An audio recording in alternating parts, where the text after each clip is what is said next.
answer I gave myself still echoes in this silence. It has already begun to carve the world into a before and an after. There is only the road ahead now.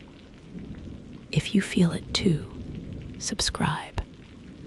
Some stories only awaken once you listen.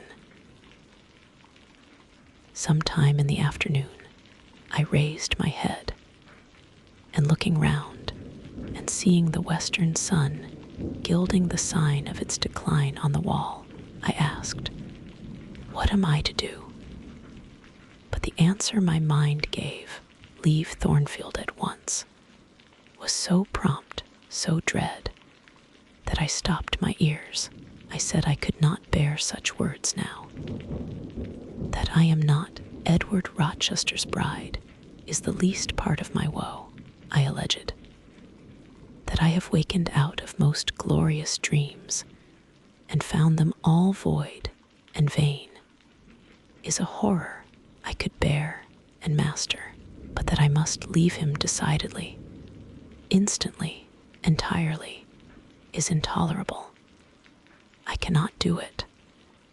But then a voice within me averred that I could do it, and foretold that I should do it.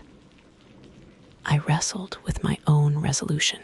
I wanted to be weak, that I might avoid the awful passage of further suffering I saw laid out for me.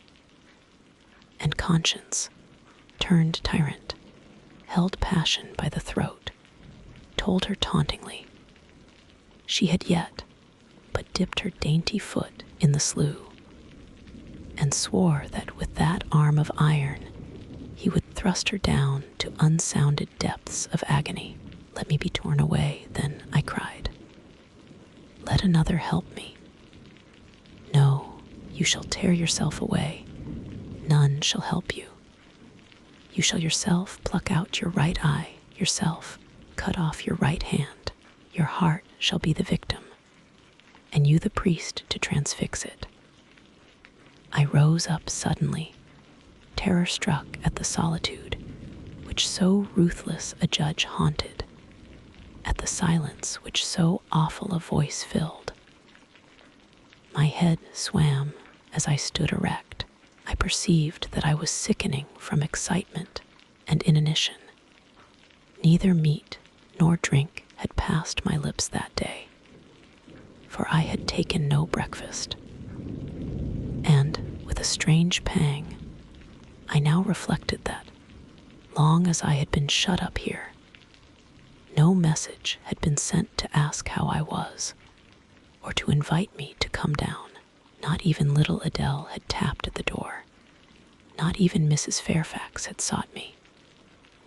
"Friends always forget those whom fortune forsakes," I murmured, as I undrew the bolt and passed out.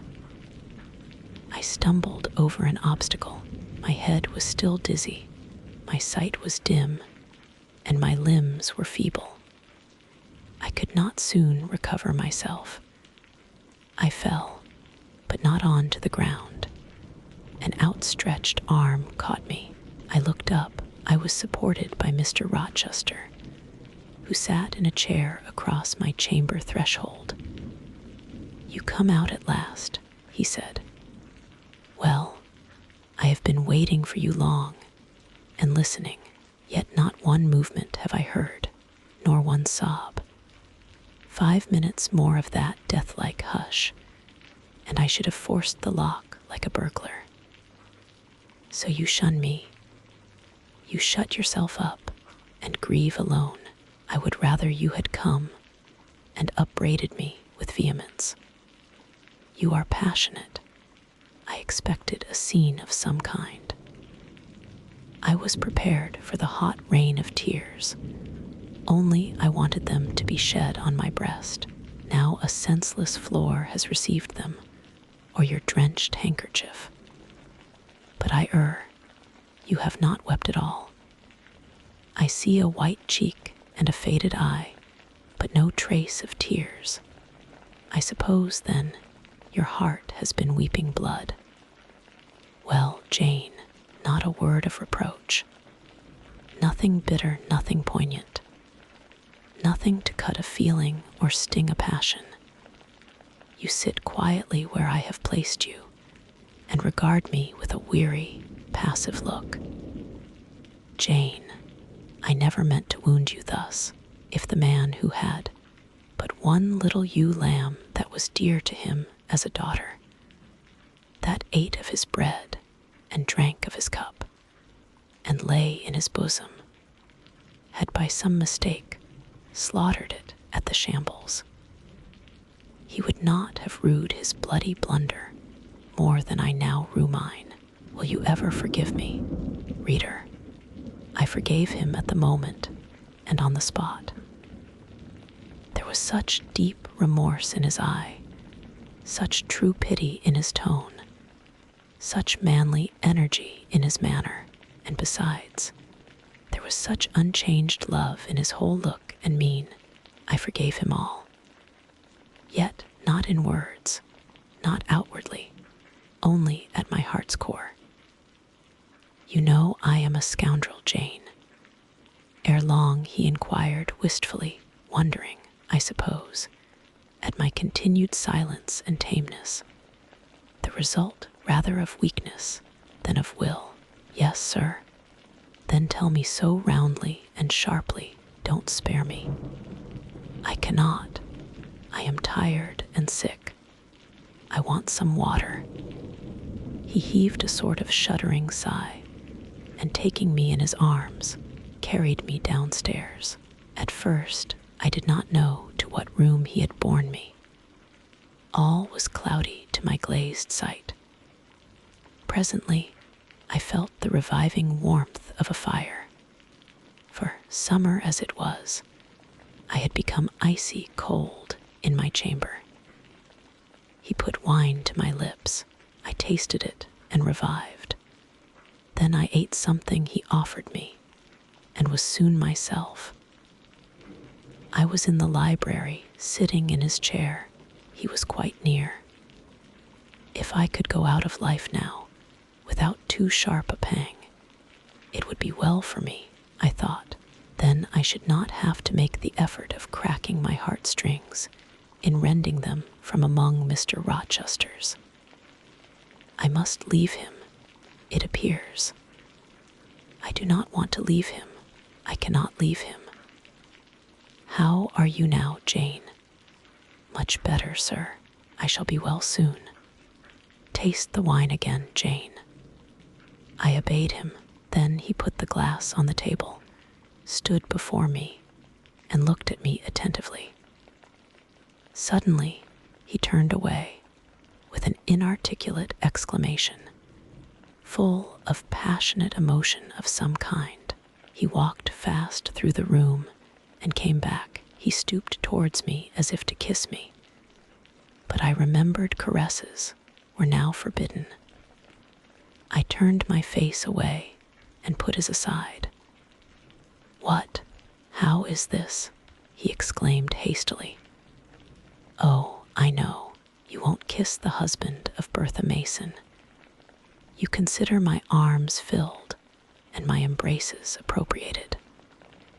At any rate, there is neither room nor claim for me, sir. Why, Jane, I will spare you the trouble of much talking. I will answer for you, because I have a wife already. You would reply, I guess rightly. Yes, if you think so, you must have a strange opinion of me. You must regard me as a plotting profligate, a base and low rake, who has been simulating disinterested love in order to draw you into a snare deliberately laid, and strip you of honor and rob you of self-respect. What do you say to that? I see you can say nothing. In the first place, you are faint still, and have enough to do to draw your breath. In the second place, you cannot yet accustom yourself to accuse and revile me. And besides, the floodgates of tears are opened, and they would rush out if you spoke much, and you have no desire to expostulate, to upbraid, to make a scene. You are thinking how to act. Talking you consider is of no use. I know you. I am on my guard. Sir, I do not wish to act against you, I said, and my unsteady voice warned me to curtail my sentence. Not in your sense of the word, but in mine, you are scheming to destroy me. You have as good as said that I am a married man. As a married man, you will shun me. Keep out of my way. Just now you have refused to kiss me. You intend to make yourself a complete stranger to me, to live under this roof only as Adele's governess. If ever I say a friendly word to you, if ever a friendly feeling inclines you again to me, you will say, that man had nearly made me his mistress.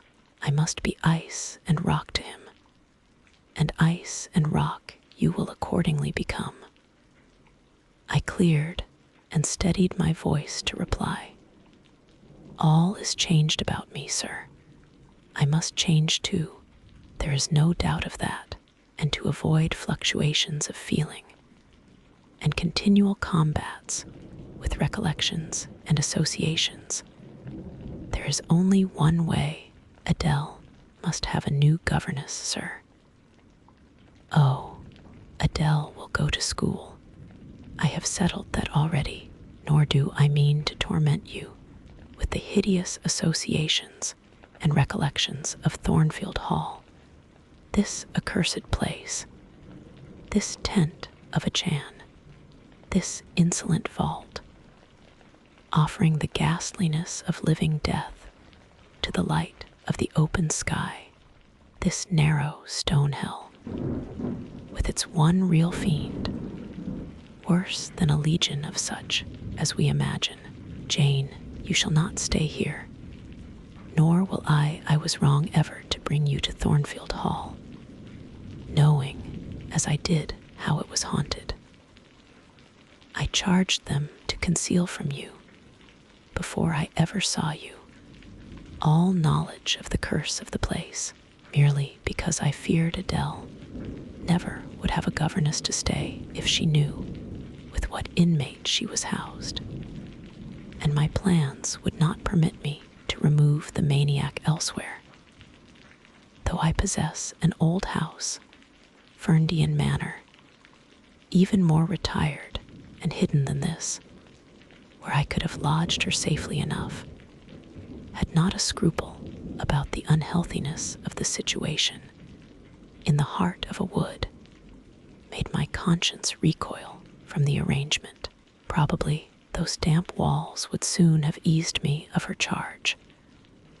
But to each villain his own vice, and mine is not a tendency to indirect assassination, even of what I most hate. Concealing the madwoman's neighborhood from you, however, was something like covering a child with a cloak and laying it down near a upas tree. That demon's vicinage is poisoned, and always was. But I'll shut up Thornfield Hall. I'll nail up the front door and board the lower windows. I'll give Mrs. Poole 200 a year to live here with my wife. As you term that fearful hag, Grace will do much for money, and she shall have her son, the keeper at Grimsby Retreat, to bear her company and be at hand to give her aid in the paroxysms, when my wife is prompted by her familiar to burn people in their beds at night, to stab them, to bite their flesh from their bones, and so on. Sir, I interrupted him, you are inexorable for that unfortunate lady. You speak of her with hate, with vindictive antipathy. It is cruel. She cannot help being mad. Jane, my little darling, so I will call you, for so you are. You don't know what you are talking about. You misjudge me again. It is not because she is mad I hate her. If you were mad, do you think I should hate you? I do indeed, sir. Then you are mistaken, and you know nothing about me, and nothing about the sort of love of which I am capable. Every atom of your flesh is as dear to me as my own. In pain and sickness, it would still be dear. Your mind is my treasure, and if it were broken, it would be my treasure still. If you raved, my arms should confine you, and not a straight waistcoat, your grasp, even in fury, would have a charm for me. If you flew at me as wildly as that woman did this morning, I should receive you in an embrace, at least as fond as it would be restrictive. I should not shrink from you with disgust as I did from her. In your quiet moments, you should have no watcher and no nurse but me, and I could hang over you with untiring tenderness, though you gave me no smile in return and never weary of gazing into your eyes, though they had no longer a ray of recognition for me. But why do I follow that train of ideas? I was talking of removing you from Thornfield. All, you know, is prepared for prompt departure. Tomorrow you shall go. I only ask you to endure one more night under this roof, Jane, and then farewell to its miseries and terrors forever. I have a place to repair to, which will be a secure sanctuary from hateful reminiscences, from unwelcome intrusion, even from falsehood and slander. And take Adele with you, sir, I interrupted. She will be a companion for you. What do you mean, Jane? I told you I would send Adele to school. And what do I want with a child for a companion, and not my own child, a French dancer's bastard? Why do you importune me about her? I say, why do you assign Adele to me for a companion? You spoke of a retirement, sir, and retirement and solitude are dull, too dull for you. Solitude, solitude, he reiterated with irritation. I see I must come to an explanation. I don't know what sphinx-like expression is forming in your countenance. You are to share my solitude. Do you understand? I shook my head. It required a degree of courage, excited as he was becoming, even to risk that mute sign of dissent. He had been walking fast about the room, and he stopped, as if suddenly rooted to one spot. He looked at me long and hard. I turned my eyes from him, fixed them on the fire, and tried to assume and maintain a quiet, collected aspect. Now for the hitch in Jane's character, he said at last, speaking more calmly than from his look I had expected him to speak. The reel of silk has run smoothly enough so far, but I always knew there would come a knot and a puzzle. Here it is. Now for vexation and exasperation and endless trouble. By God, I long to exert a fraction of Samson's strength and break the entanglement like tow. He recommenced his walk, but soon again stopped, and this time just before me. Jane, will you hear reason? He stooped and approached his lips to my ear. Because, if you won't, I'll try violence. His voice was hoarse, his look that of a man who is just about to burst an insufferable bond and plunge headlong into wild license. I saw that in another moment, and with one impetus of frenzy more, I should be able to do nothing with him. The present, the passing second of time, was all I had in which to control and restrain him. A movement of repulsion, flight, fear would have sealed my doom and his. But I was not afraid, not in the least. I felt an inward power, a sense of influence, which supported me. The crisis was perilous, but not without its charm, such as the Indian, perhaps, feels when he slips over the rapid in his canoe. I took hold of his clenched hand, loosened the contorted fingers, and said to him, soothingly, "Sit down. I'll talk to you as long as you like, and hear all you have to say, whether reasonable or unreasonable." He sat down, but he did not get leave to speak directly. I had been struggling with tears for some time. I had taken great pains to repress them, because I knew he would not like to see me weep. Now, however, I considered it well to let them flow as freely and as long as they liked. If the flood annoyed him, so much the better, so I gave way and cried heartily.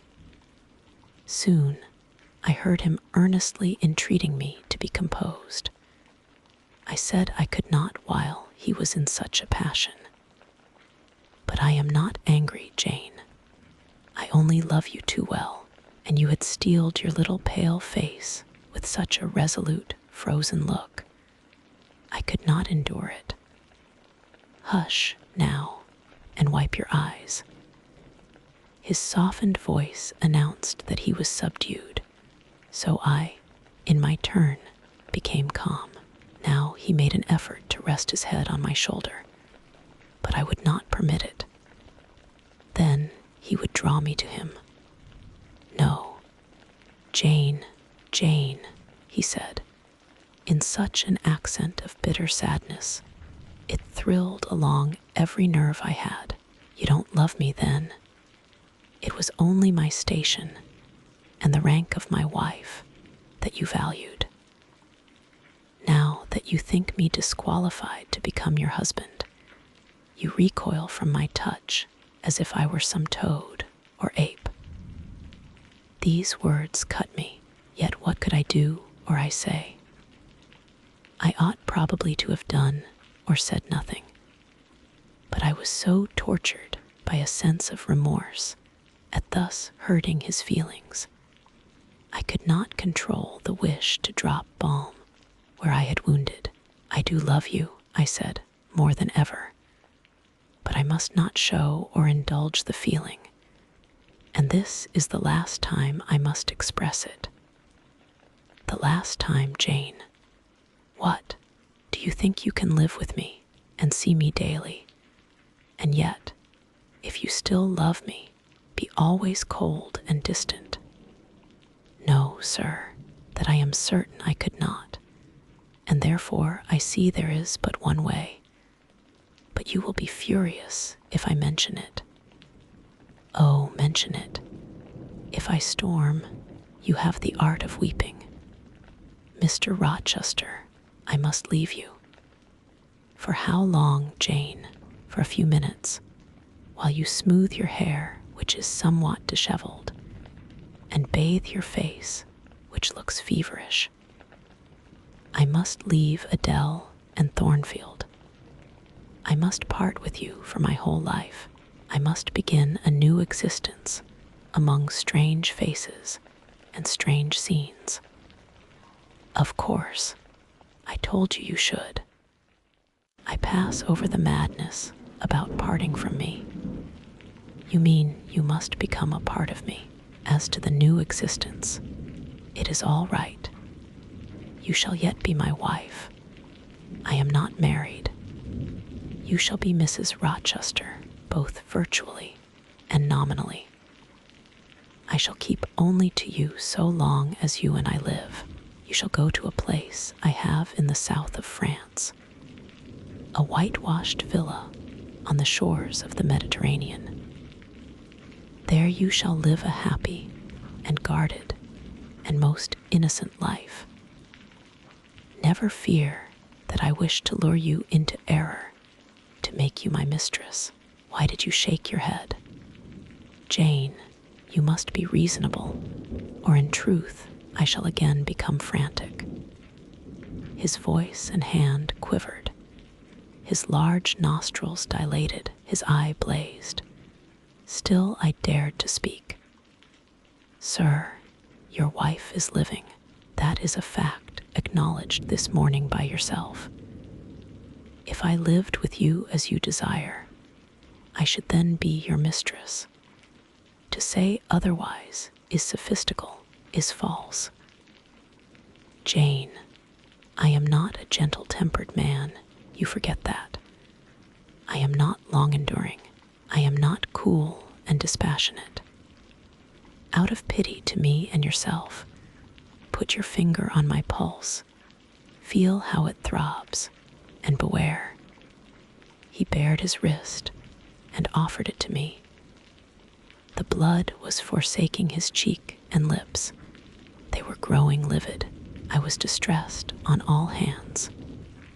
To agitate him thus deeply, by a resistance he so abhorred, was cruel. To yield was out of the question. I did what human beings do instinctively when they are driven to utter extremity, looked for aid to one higher than man. The words, "God help me," burst involuntarily from my lips. I am a fool, cried Mr. Rochester suddenly. I keep telling her I am not married, and do not explain to her why. I forget she knows nothing of the character of that woman, or of the circumstances attending my infernal union with her. Oh, I am certain Jane will agree with me in opinion when she knows all that I know. Just put your hand in mine, Janet, that I may have the evidence of touch as well as sight, to prove you are near me, and I will in a few words show you the real state of the case. Can you listen to me? Yes, sir, for hours if you will. I ask only minutes. Jane, did you ever hear or know that I was not the eldest son of my house, that I had once a brother older than I? I remember Mrs. Fairfax told me so once. And did you ever hear that my father was an avaricious, grasping man? I have understood something to that effect. Well, Jane, being so, it was his resolution to keep the property together. He could not bear the idea of dividing his estate and leaving me a fair portion. All, he resolved, should go to my brother, Roland. Yet as little could he endure that a son of his should be a poor man. I must be provided for by a wealthy marriage. He sought me a partner betimes. Mr. Mason, a West India planter and merchant, was his old acquaintance. He was certain his possessions were real and vast. He made inquiries. Mr. Mason, he found, had a son and daughter, and he learned from him that he could and would give the latter a fortune of £30,000. That sufficed. When I left college, I was sent out to Jamaica to espouse a bride already courted for me. My father said nothing about her money, but he told me Miss Mason was the boast of Spanish Town for her beauty, and this was no lie. I found her a fine woman in the style of Blanche Ingram, tall, dark, and majestic. Her family wished to secure me because I was of a good race, and so did she. They showed her to me in parties, splendidly dressed. I seldom saw her alone, and had very little private conversation with her. She flattered me, and lavishly displayed for my pleasure her charms and accomplishments. All the men in her circle seemed to admire her and envy me. I was dazzled, stimulated. My senses were excited, and being ignorant, raw, and inexperienced, I thought I loved her. There is no folly so besotted that the idiotic rivalries of society, the prurience, the rashness, the blindness of youth, will not hurry a man to its commission. Her relatives encouraged me, competitors piqued me, she allured me. A marriage was achieved almost before I knew where I was. Oh, I have no respect for myself when I think of that act. An agony of inward contempt masters me. I never loved, I never esteemed, I did not even know her. I was not sure of the existence of one virtue in her nature. I had marked neither modesty, nor benevolence, nor candor, nor refinement in her mind or manners. And I married her, gross, groveling, mole-eyed blockhead that I was, with less sin I might have. But let me remember to whom I am speaking. My bride's mother I had never seen. I understood she was dead. The honeymoon over, I learned my mistake. She was only mad, and shut up in a lunatic asylum. There was a younger brother, too, a complete dumb idiot. The elder one, whom you have seen, and whom I cannot hate, whilst I abhor all his kindred, because he has some grains of affection in his feeble mind, shown in the continued interest he takes in his wretched sister, and also in a dog-like attachment he once bore me, will probably be in the same state one day. My father and my brother Roland knew all this, but they thought only of the 30,000 pounds and joined in the plot against me. These were vile discoveries, but except for the treachery of concealment, I should have made them no subject of reproach to my wife, even when I found her nature wholly alien to mine, her tastes obnoxious to me, her cast of mind common, low, narrow, and singularly incapable of being led to anything higher, expanded to anything larger, when I found that I could not pass a single evening, nor even a single hour of the day, with her in comfort, that kindly conversation could not be sustained between us, because whatever topic I started immediately received from her a turn at once coarse and trite, perverse and imbecile, when I perceived that I should never have a quiet or settled household, because no servant would bear the continued outbreaks of her violent and unreasonable temper, or the vexations of her absurd, contradictory, exacting orders. Even then I restrained myself. I eschewed upbraiding. I curtailed remonstrance. I tried to devour my repentance and disgust in secret. I repressed the deep antipathy I felt. Jane, I will not trouble you with abominable details. Some strong words shall express what I have to say. I lived with that woman upstairs for years, and before that time she had tried me indeed. Her character ripened and developed with frightful rapidity. Her vices sprang up fast and rank. They were so strong, only cruelty could check them, and I would not use cruelty. What a pygmy intellect she had, and what giant propensities. How fearful were the curses those propensities entailed on me. Bertha Mason, the true daughter of an infamous mother, dragged me through all the hideous and degrading agonies which must attend a man bound to a wife, at once intemperate and unchaste. My brother in the interval was dead, and at the end of the 4 years, my father died too. I was rich enough now, yet poor to hideous indigence. A nature the most gross, impure, depraved I ever saw was associated with mine, and called by the law and by society a part of me, and I could not rid myself of it by any legal proceedings. For the doctors now discovered that my wife was mad. Her excesses had prematurely developed the germs of insanity. Jane, you don't like my narrative. You look almost sick. Shall I defer the rest to another day?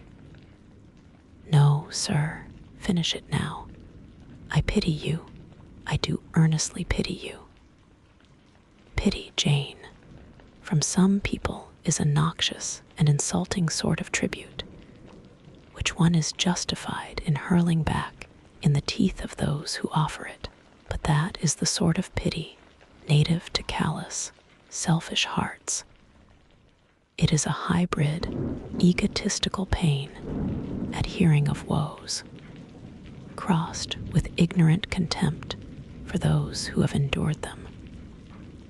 But that is not your pity, Jane. It is not the feeling of which your whole face is full at this moment, with which your eyes are now almost overflowing, with which your heart is heaving, with which your hand is trembling in mine. Your pity, my darling, is the suffering mother of love.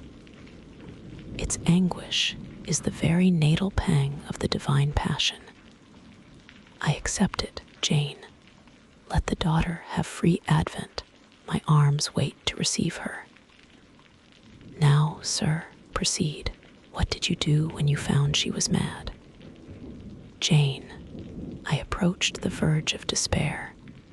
A remnant of self-respect was all that intervened between me and the gulf. In the eyes of the world, I was doubtless covered with grimy dishonor, but I resolved to be clean in my own sight. And to the last, I repudiated the contamination of her crimes and wrenched myself from connection with her mental defects. Still, society associated my name and person with hers. I yet saw her and heard her daily. Something of her breath, thaw, mixed with the air I breathed. And besides, I remembered I had once been her husband. That recollection was then, and is now, inexpressibly odious to me. Moreover, I knew that while she lived, I could never be the husband of another and better wife. And though 5 years my senior, her family and her father had lied to me, even in the particular of her age, she was likely to live as long as I, being as robust in frame as she was infirm in mind. Thus, at the age of 26, I was hopeless. One night, I had been awakened by her yells. Since the medical men had pronounced her mad, she had, of course, been shut up. It was a fiery West Indian night, one of the description that frequently precede the hurricanes of those climates. Being unable to sleep in bed, I got up and opened the window. The air was like sulfur steams. I could find no refreshment anywhere. Mosquitoes came buzzing in and hummed sullenly round the room. The sea, which I could hear from thence, rumbled dull like an earthquake. Black clouds were casting up over it. The moon was setting in the waves, broad and red, like a hot cannonball. She threw her last bloody glance over a world quivering with the ferment of tempest. I was physically influenced by the atmosphere and scene, and my ears were filled with the curses the maniac still shrieked out, wherein she momentarily mingled my name with such a tone of demon hate, with such language.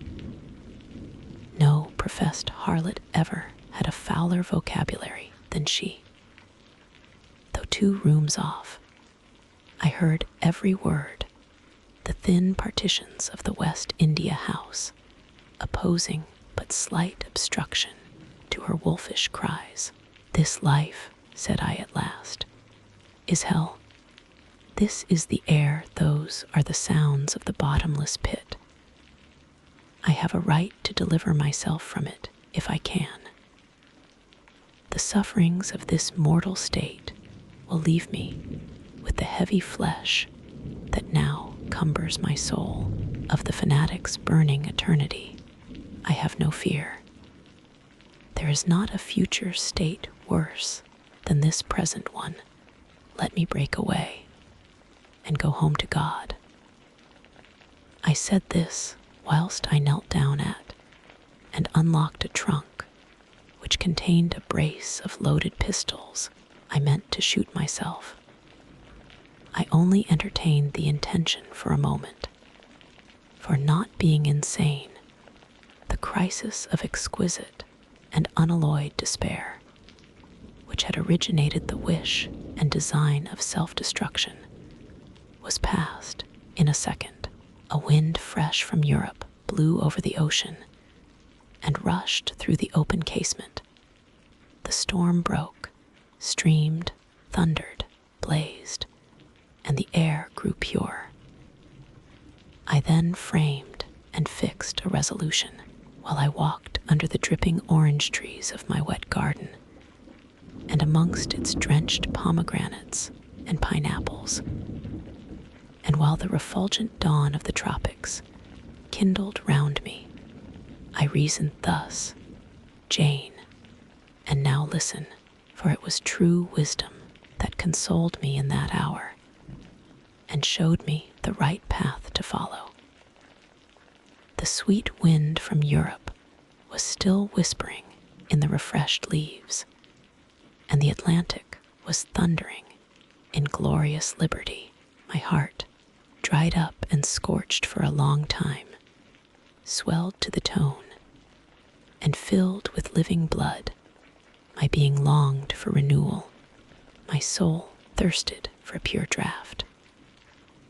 I saw hope revive and felt regeneration possible from a flowery arch at the bottom of my garden. I gazed over the sea, bluer than the sky.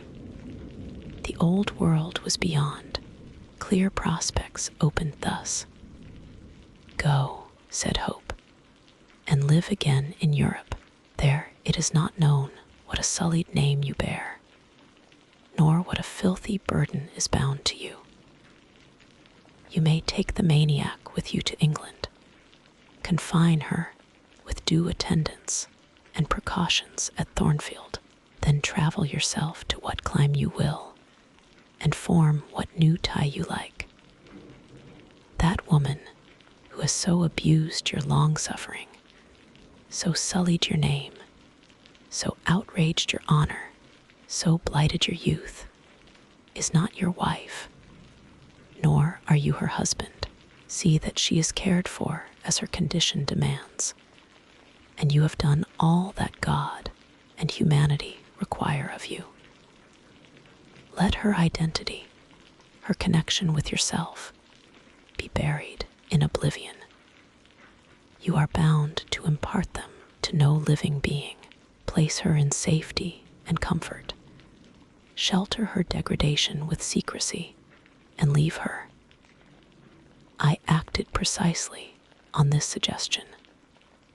My father and brother had not made my marriage known to their acquaintance because, in the very first letter, I wrote to apprise them of the union, having already begun to experience extreme disgust of its consequences, and from the family character and constitution, seeing a hideous future opening to me, I added an urgent charge to keep it secret, and very soon the infamous conduct of the wife my father had selected for me was such as to make him blush to own her as his daughter-in-law.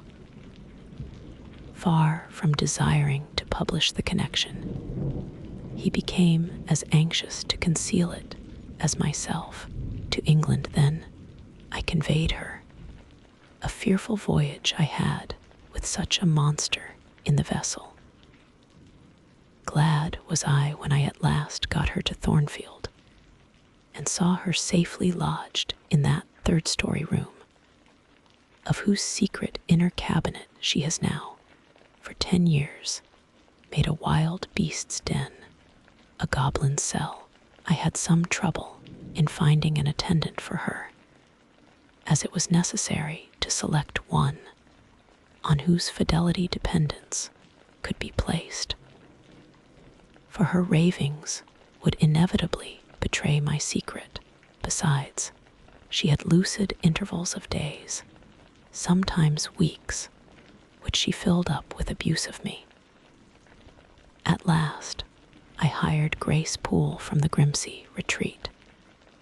She and the surgeon, Carter, who dressed Mason's wounds that night he was stabbed and worried, are the only two I have ever admitted to my confidence. Mrs. Fairfax may indeed have suspected something, but she could have gained no precise knowledge as to facts. Grace has, on the whole, proved a good keeper, though owing partly to a fault of her own, of which it appears nothing can cure her, and which is incident to her harassing profession. Her vigilance has been more than once lulled and baffled. The lunatic is both cunning and malignant. She has never failed to take advantage of her guardian's temporary lapses, once to secrete the knife with which she stabbed her brother, and twice to possess herself of the key of her cell and issue therefrom in the night time. On the first of these occasions, she perpetrated the attempt to burn me in my bed. On the second, she paid that ghastly visit to you. I thank Providence, who watched over you, that she then spent her fury on your wedding apparel, which perhaps brought back vague reminiscences of her own bridal days. But on what might have happened, I cannot endure to reflect. When I think of the thing which flew at my throat this morning, hanging its black and scarlet visage over the nest of my dove, my blood curdles. "And what, sir," I asked, while he paused, "did you do when you had settled her here? Where did you go?" "What did I do, Jane? I transformed myself into a will-o'-the-wisp. Where did I go? I pursued wanderings as wild as those of the March spirit. I sought the continent and went devious through all its lands. My fixed desire was to seek and find a good and intelligent woman whom I could love, a contrast to the fury I left at Thornfield. But you could not marry, sir. I had determined and was convinced that I could and ought. It was not my original intention to deceive, as I have deceived you. I meant to tell my tale plainly and make my proposals openly, and it appeared to me so absolutely rational that I should be considered free to love and be loved. I never doubted some woman might be found willing and able to understand my case and accept me, in spite of the curse with which I was burdened. Well, sir, when you are inquisitive, Jane, you always make me smile.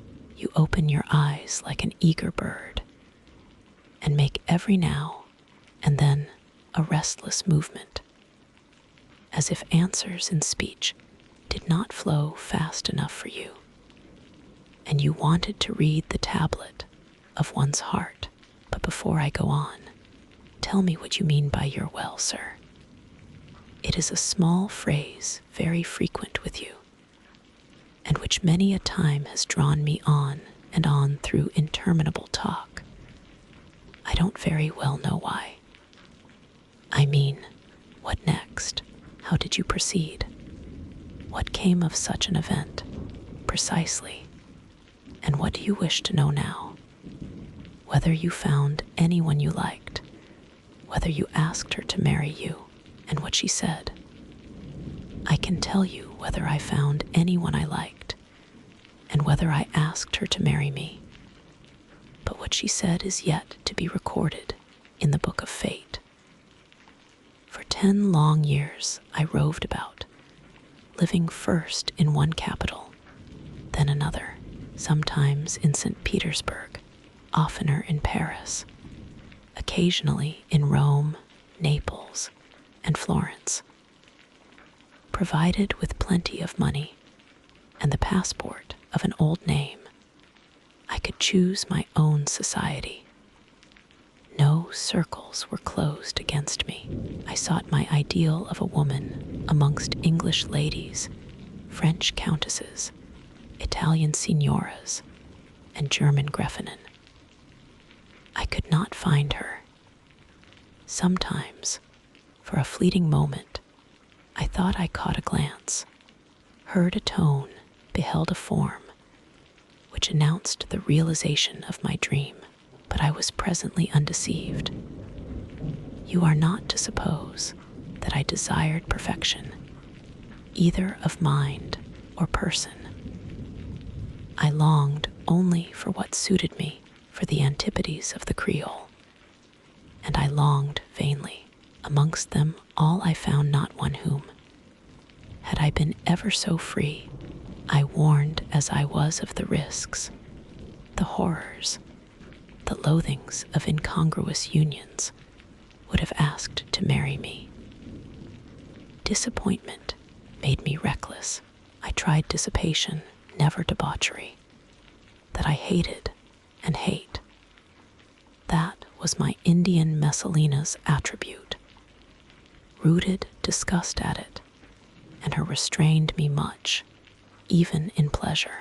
Any enjoyment that bordered on riot seemed to approach me to her and her vices, and I eschewed it. Yet I could not live alone, so I tried the companionship of mistresses. The first I chose was saline varins, another of those steps which make a man spurn himself when he recalls them. You already know what she was, and how my liaison with her terminated. She had 2 successors, an Italian, Jacinta, and a German, Clara, both considered singularly handsome. What was their beauty to me in a few weeks? Jacinta was unprincipled and violent. I tired of her in 3 months. Clara was honest and quiet, but heavy, mindless, and unimpressible. Not one whit to my taste. I was glad to give her a sufficient sum to set her up in a good line of business, and so get decently rid of her. But Jane, I see by your face you are not forming a very favorable opinion of me just now. You think me an unfeeling, loose-principled rake, don't you? I don't like you so well as I have done sometimes. Indeed, sir, did it not seem to you in the least wrong to live in that way, first with one mistress and then another? You talk of it as a mere matter of course. It was with me, and I did not like it. It was a groveling fashion of existence. I should never like to return to it. Hiring a mistress is the next worst thing to buying a slave. Both are often by nature, and always by position, inferior. And to live familiarly with inferiors is degrading. I now hate the recollection of the time I passed with Celine, Jacinta, and Clara. I felt the truth of these words, and I drew from them the certain inference that if I were so far to forget myself and all the teaching that had ever been instilled into me, as under any pretext, with any justification, through any temptation, to become the successor of these poor girls, he would one day regard me with the same feeling which now in his mind desecrated their memory. I did not give utterance to this conviction. It was enough to feel it. I impressed it on my heart, that it might remain there to serve me as aid in the time of trial. Now, Jane, why don't you say, well, sir? I have not done. You are looking grave. You disapprove of me still, I see. But let me come to the point. Last January, rid of all mistresses, in a harsh, bitter frame of mind, the result of a useless, roving, lonely life, corroded with disappointment, sourly disposed against all men, and especially against all womankind. For I began to regard the notion of an intellectual, faithful, loving woman as a mere dream. Recalled by business, I came back to England on a frosty winter afternoon. I rode in sight of Thornfield Hall, abhorred spot. I expected no peace, no pleasure there. On a stile in Hay Lane, I saw a quiet little figure sitting by itself. I passed it as negligently as I did the pollard willow opposite to it. I had no presentiment of what it would be to me, no inward warning that the arbitress of my life, my genius for good or evil, waited there in humble guise. I did not know it, even when, on the occasion of Messer's accident, it came up and gravely offered me help. Childish and slender creature. It seemed as if a linnet had hopped to my foot and proposed to bear me on its tiny wing. I was surly, but the thing would not go. It stood by me with strange perseverance and looked and spoke with a sort of authority. I must be aided, and by that hand. And aided I was, when once I had pressed the frail shoulder. Something new, a fresh sap and sense, stole into my frame. It was well I had learnt that this elf must return to me, that it belonged to my house down below, or I could not have felt it pass away from under my hand, and seen it vanish behind the dim hedge, without singular regret. I heard you come home that night, Jane, though probably you were not aware that I thought of you or watched for you. The next day, I observed you myself unseen for half an hour, while you played with Adele in the gallery. It was a snowy day, I recollect, and you could not go out of doors. I was in my room, the door was ajar. I could both listen and watch. Adele claimed your outward attention for a while, yet I fancied your thoughts were elsewhere. But you were very patient with her, my little Jane.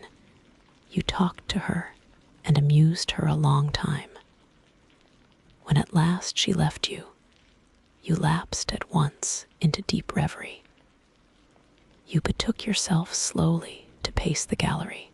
Now and then, in passing a casement, you glanced out at the thick-falling snow. You listened to the sobbing wind. And again, you paced gently on and dreamed. I think those day visions were not dark.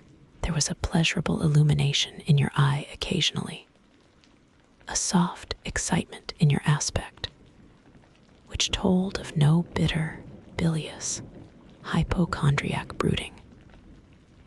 Your look revealed rather the sweet musings of youth when its spirit follows, unwilling, wings the flight of hope up and on to an ideal heaven. The voice of Mrs. Fairfax, speaking to a servant in the hall, wakened you. And how curiously you smiled to and at yourself, Janet. There was much sense in your smile. It was very shrewd, and seemed to make light of your own abstraction. It seemed to say, my fine visions are all very well, but I must not forget they are absolutely unreal. I have a rosy sky and a green flowery Eden in my brain, but without, I am perfectly aware, lies at my feet a rough track to travel, and around me gather black tempests to encounter. You ran downstairs and demanded of Mrs. Fairfax some occupation, the weekly house accounts to make up, or something of that sort. I think it was. I was vexed with you for getting out of my sight. Impatiently, I waited for evening, when I might summon you to my presence. An unusual to me, a perfectly new character I suspected was yours. I desired to search it deeper and know it better. You entered the room with a look and air at once shy and independent. You were quaintly dressed, much as you are now. I made you talk. Ere long, I found you full of strange contrasts. Your garb and manner were restricted by rule. Your air was often diffident, and altogether that of one refined by nature, but absolutely unused to society, and a good deal afraid of making herself disadvantageously conspicuous by some solecism or blunder. Yet when addressed, you lifted a keen, a daring, and a glowing eye to your interlocutor's face. There was penetration and power in each glance you gave. When plied by close questions, you found ready and round answers. Very soon, you seemed to get used to me. I believe you felt the existence of sympathy between you and your grim and cross master, Jane. For it was astonishing to see how quickly a certain pleasant ease tranquilized your manner. Snarl as I would, you showed no surprise, fear, annoyance, or displeasure at my moroseness. You watched me, and now and then smiled at me with a simple yet sagacious grace I cannot describe. I was at once content and stimulated with what I saw. I liked what I had seen and wished to see more. Yet, for a long time, I treated you distantly and sought your company rarely. I was an intellectual epicure and wished to prolong the gratification of making this novel and piquant acquaintance. Besides, I was for a while troubled with a haunting fear that if I handled the flower freely, its bloom would fade. The sweet charm of freshness would leave it. I did not then know that it was no transitory blossom, but rather the radiant resemblance of one cut in an indestructible gem. Moreover, I wished to see whether you would seek me if I shunned you, but you did not. You kept in the schoolroom as still as your own desk and easel. If by chance I met you, you passed me as soon, and with as little token of recognition as was consistent with respect. Your habitual expression in those days, Jane, was a thoughtful look, not despondent, for you were not sickly, but not buoyant, for you had little hope and no actual pleasure. I wondered what you thought of me, or if you ever thought of me, and resolved to find this out. I resumed my notice of you. There was something glad in your glance, and genial in your manner when you conversed. I saw you had a social heart. It was the silent schoolroom. It was the tedium of your life that made you mournful. I permitted myself the delight of being kind to you. Kindness stirred emotion soon. Your face became soft in expression, your tones gentle. I liked my name pronounced by your lips in a grateful, happy accent. I used to enjoy a chance meeting with you, Jane, at this time. There was a curious hesitation in your manner. You glanced at me with a slight trouble, a hovering doubt. You did not know what my caprice might be, whether I was going to play the master and be stern, or the friend and be benignant. I was now too fond of you often to simulate the first whim, and when I stretched my hand out cordially, such bloom and light and bliss rose to your young, wistful features. I had much ado often to avoid straining you then and there to my heart. Don't talk any more of those days, sir, I interrupted, furtively dashing away some tears from my eyes. His language was torture to me, for I knew what I must do, and do soon, and all these reminiscences, and these revelations of his feelings only made my work more difficult. No, Jane, he returned, what necessity is there to dwell on the past, when the present is so much surer, the future so much brighter? I shuddered to hear the infatuated assertion. You see now how the case stands, do you not? He continued, after a youth and manhood passed half in unutterable misery and half in dreary solitude. I have for the first time found what I can truly love. I have found you. You are my sympathy, my better self, my good angel. I am bound to you with a strong attachment. I think you good, gifted, lovely. A fervent, a solemn passion is conceived in my heart. It leans to you, draws you to my center and spring of life, wraps my existence about you, and kindling in pure, powerful flame, fuses you and me in one. It was because I felt and knew this that I resolved to marry you. To tell me that I had already a wife is empty mockery. You know now that I had but a hideous demon. I was wrong to attempt to deceive you, but I feared a stubbornness that exists in your character. I feared early instilled prejudice. I wanted to have you safe before hazarding confidences. This was cowardly. I should have appealed to your nobleness and magnanimity at first. As I do now, opened to you plainly my life of agony, described to you my hunger and thirst after a higher and worthier existence, shown to you. Not my resolution, that word is weak, but my resistless bent to love faithfully and well, where I am faithfully and well loved in return. Then I should have asked you to accept my pledge of fidelity and to give me yours. Jane, give it me now. A pause. Why are you silent, Jane? I was experiencing an ordeal.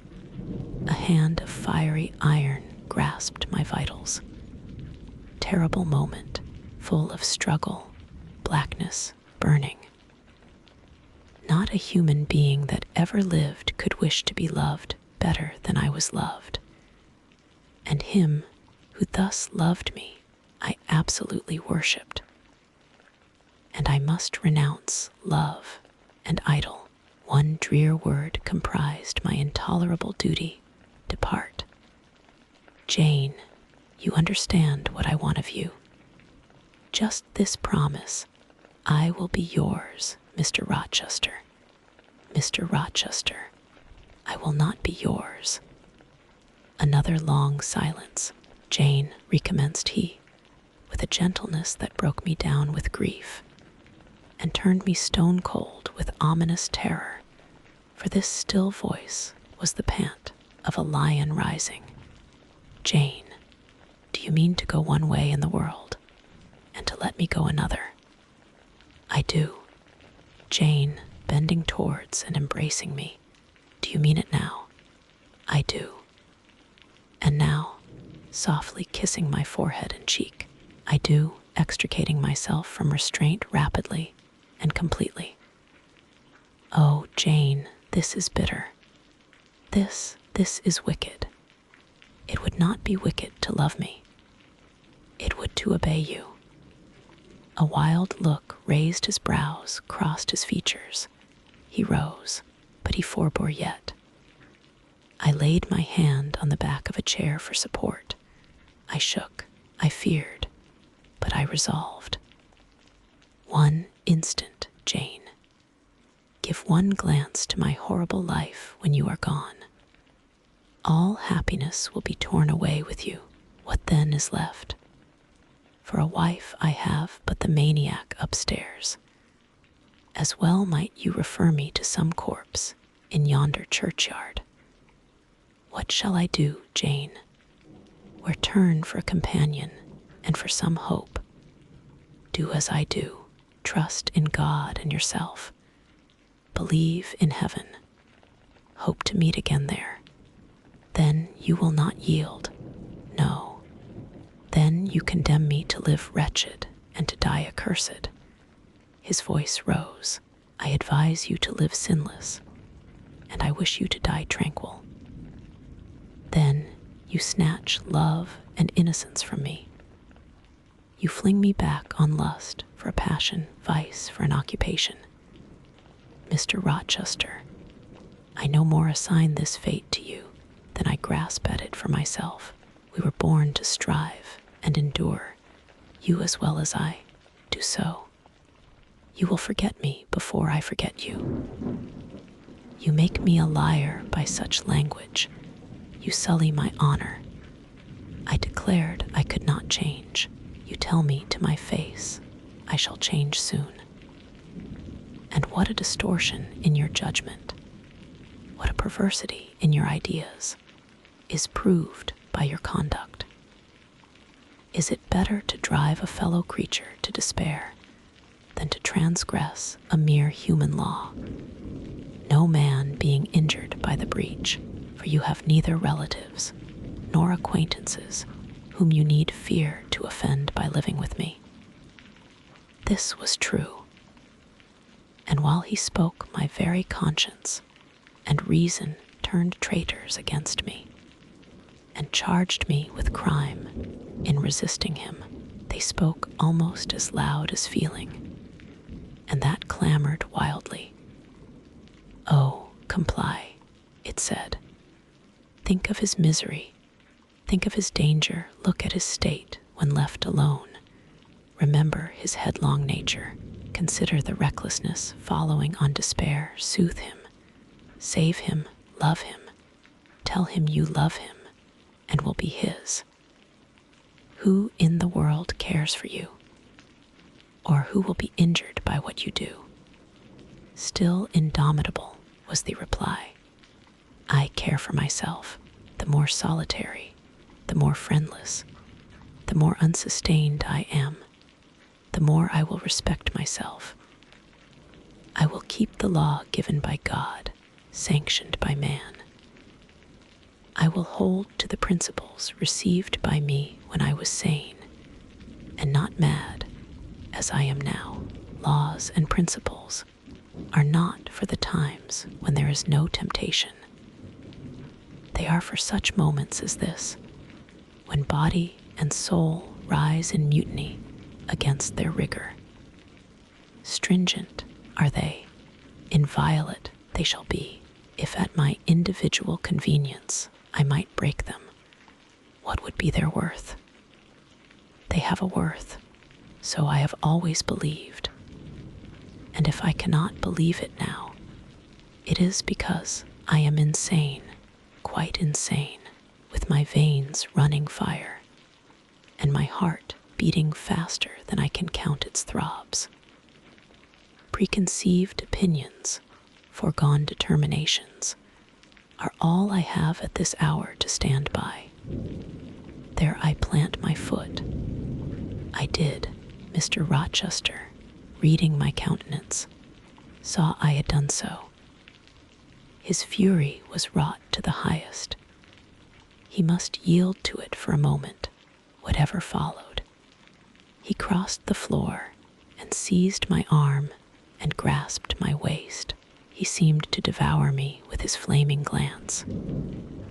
Physically, I felt, at the moment, powerless as stubble exposed to the draft and glow of a furnace.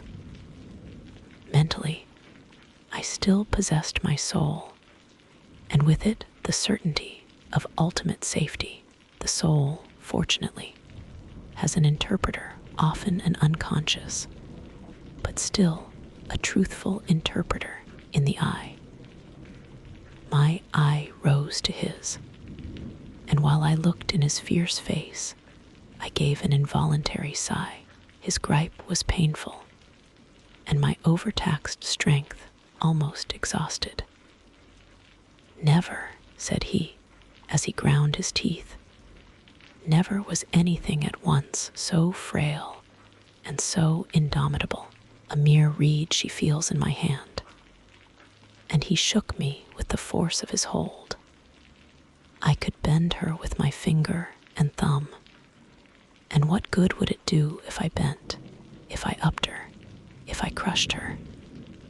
Consider that eye. Consider the resolute, wild, free thing looking out of it, defying me, with more than courage, with a stern triumph. Whatever I do with its cage, I cannot get at it. The savage, beautiful creature, if I tear, if I rend the slight prison, my outrage will only let the captive loose. Conqueror, I might be of the house, but the inmate would escape to heaven before I could call myself possessor of its clay dwelling place. And it is you, spirit with will and energy, and virtue and purity that I want, not alone your brittle frame. Of yourself, you could come with soft flight and nestle against my heart, if you would, seized against your will. You will elude the grasp like an essence. You will vanish ere I inhale your fragrance. Oh, come, Jane, come. As he said this, he released me from his clutch and only looked at me. The look was far worse to resist than the frantic strain. Only an idiot, however, would have succumbed now. I had dared and baffled his fury. I must elude his sorrow. I retired to the door. "You are going, Jane." "I am going, sir." "You are leaving me." "Yes." "You will not come. You will not be my comforter, my rescuer. My deep love, my wild woe, my frantic prayer are all nothing to you."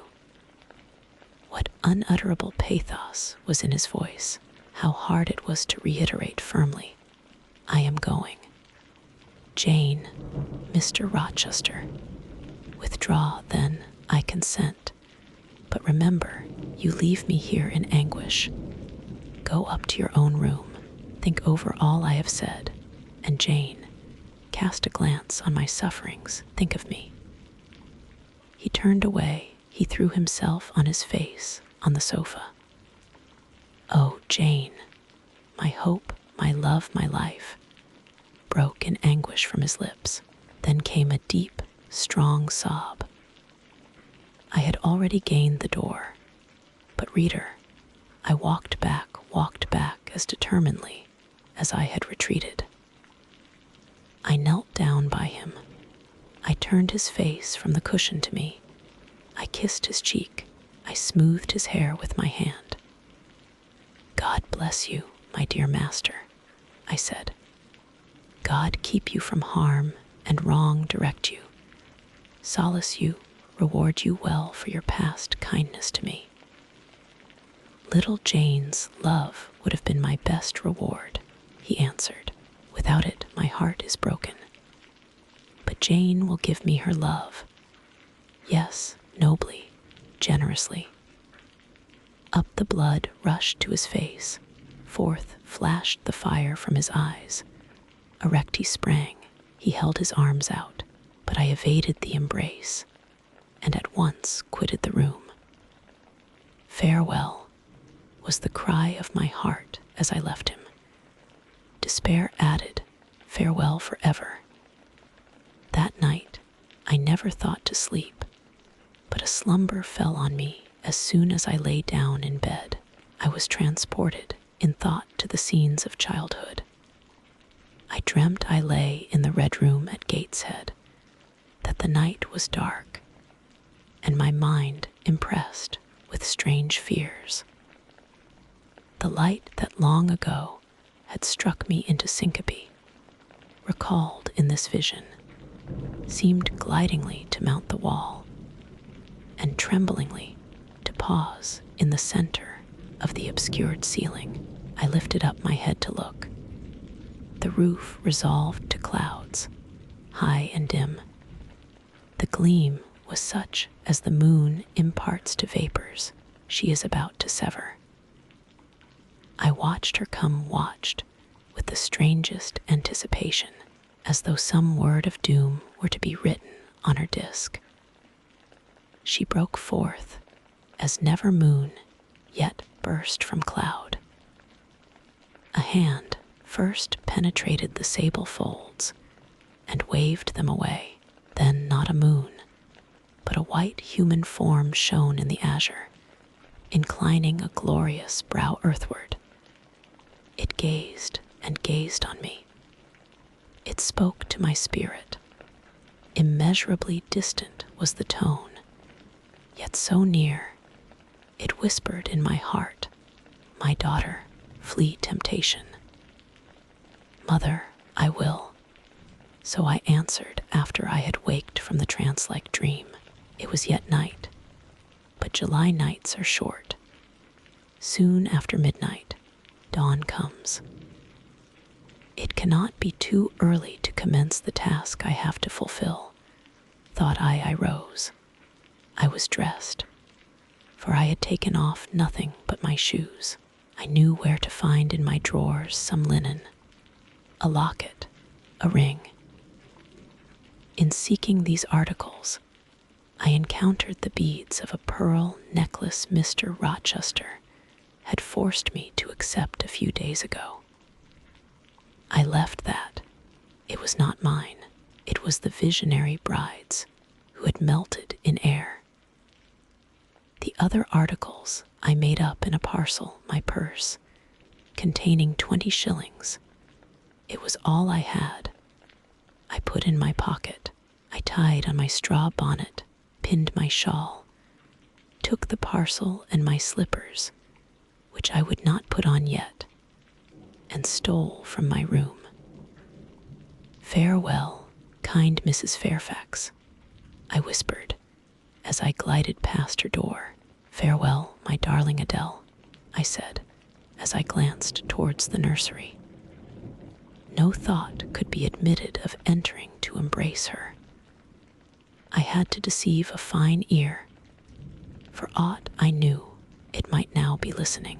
I would have got past Mr. Rochester's chamber without a pause, but my heart momentarily stopping its beat at that threshold, my foot was forced to stop also. No sleep was there. The inmate was walking restlessly from wall to wall, and again he sighed while I listened. There was a heaven, a temporary heaven, in this room for me if I chose. I had but to go in and to say, "Mr. Rochester, I will love you and live with you through life till death." And a fount of rapture would spring to my lips. I thought of this. That kind master, who could not sleep now, was waiting with impatience for day. He would send for me in the morning. I should be gone. He would have me sought for, vainly. He would feel himself forsaken, his love rejected. He would suffer, perhaps grow desperate. I thought of this too. My hand moved towards the lock. I caught it back and glided on. Drearily, I wound my way downstairs. I knew what I had to do, and I did it mechanically. I sought the key of the side door in the kitchen. I sought, too, a phial of oil and a feather. I oiled the key and the lock. I got some water. I got some bread. For perhaps I should have to walk far, and my strength, sorely shaken of late, must not break down. All this I did without one sound. I opened the door, passed out, shut it softly. Dim dawn glimmered in the yard. The great gates were closed and locked, but a wicket in one of them was only latched. Through that I departed. It, too, I shut. And now I was out of Thornfield. A mile off, beyond the fields, lay a road which stretched in the contrary direction to Millcote, a road I had never traveled, but often noticed and wondered where it led. Thither I bent my steps. No reflection was to be allowed now. Not one glance was to be cast back, not even one forward. Not one thought was to be given either to the past or the future. The first was a page so heavenly sweet, so deadly sad, that to read one line of it would dissolve my courage and break down my energy. The last was an awful blank, something like the world when the deluge was gone by. I skirted fields and hedges and lanes till after sunrise. I believe it was a lovely summer morning. I know my shoes, which I had put on when I left the house, were soon wet with dew, but I looked neither to rising sun, nor smiling sky, nor wakening nature. He who is taken out to pass through a fair scene to the scaffold thinks not of the flowers that smile on his road, but of the block and axe edge, of the disseverment of bone and vein, of the grave gaping at the end. And I thought of drear flight and homeless wandering, and oh, with agony I thought of what I left. I could not help it. I thought of him now, in his room watching the sunrise, hoping I should soon come to say I would stay with him and be his. I longed to be his. I panted to return. It was not too late. I could yet spare him the bitter pang of bereavement.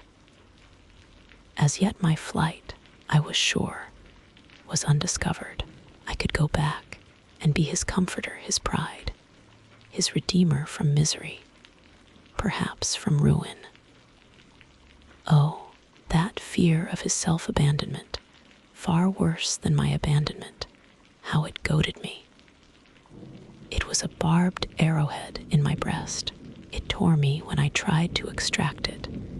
It sickened me when remembrance thrust it farther in. Birds began singing in brake and copse. Birds were faithful to their mates. Birds were emblems of love. What was I, in the midst of my pain of heart and frantic effort of principle? I abhorred myself. I had no solace from self-approbation, none even from self-respect. I had injured, wounded, left my master. I was hateful in my own eyes. Still, I could not turn, nor retrace one step. God must have led me on. As to my own will or conscience, impassioned grief had trampled one and stifled the other. I was weeping wildly as I walked along my solitary way. Fast, fast I went like one delirious. A weakness, beginning inwardly, extending to the limbs, seized me, and I fell. I lay on the ground some minutes, pressing my face to the wet turf. I had some fear or hope that here I should die, but I was soon up, crawling forwards on my hands and knees, and then again raised to my feet, as eager and as determined as ever to reach the road. When I got there, I was forced to sit to rest me under the hedge, and while I sat, I heard wheels and saw a coach come on. I stood up and lifted my hand. It stopped. I asked where it was going. The driver named a place a long way off, and where I was sure Mr. Rochester had no connections. I asked for what sum he would take me there. He said 30 shillings. I answered I had but 20. Well, he would try to make it do. He further gave me leave to get into the inside. As the vehicle was empty, I entered, was shut in, and it rolled on its way. Gentle reader, may you never feel what I then felt. May your eyes never shed such stormy, scalding, heart-wrung tears as poured from mine. May you never appeal to heaven in prayers so hopeless and so agonized as in that hour left my lips. For never may you, like me, dread to be the instrument of evil to what you wholly love. 2 days are past. It is a summer evening. The coachman has set me down at a place called Whitcross. He could take me no farther for the sum I had given, and I was not possessed of another shilling in the world. The coach is a mile off by this time. I am alone. At this moment, I discover that I forgot to take my parcel out of the pocket of the coach, where I had placed it for safety. There it remains. There it must remain, and now I am absolutely destitute. Whitcross is no town, nor even a hamlet. It is but a stone pillar set up where 4 roads meet, whitewashed, I suppose, to be more obvious at a distance, and in darkness 4 arms spring from its summit.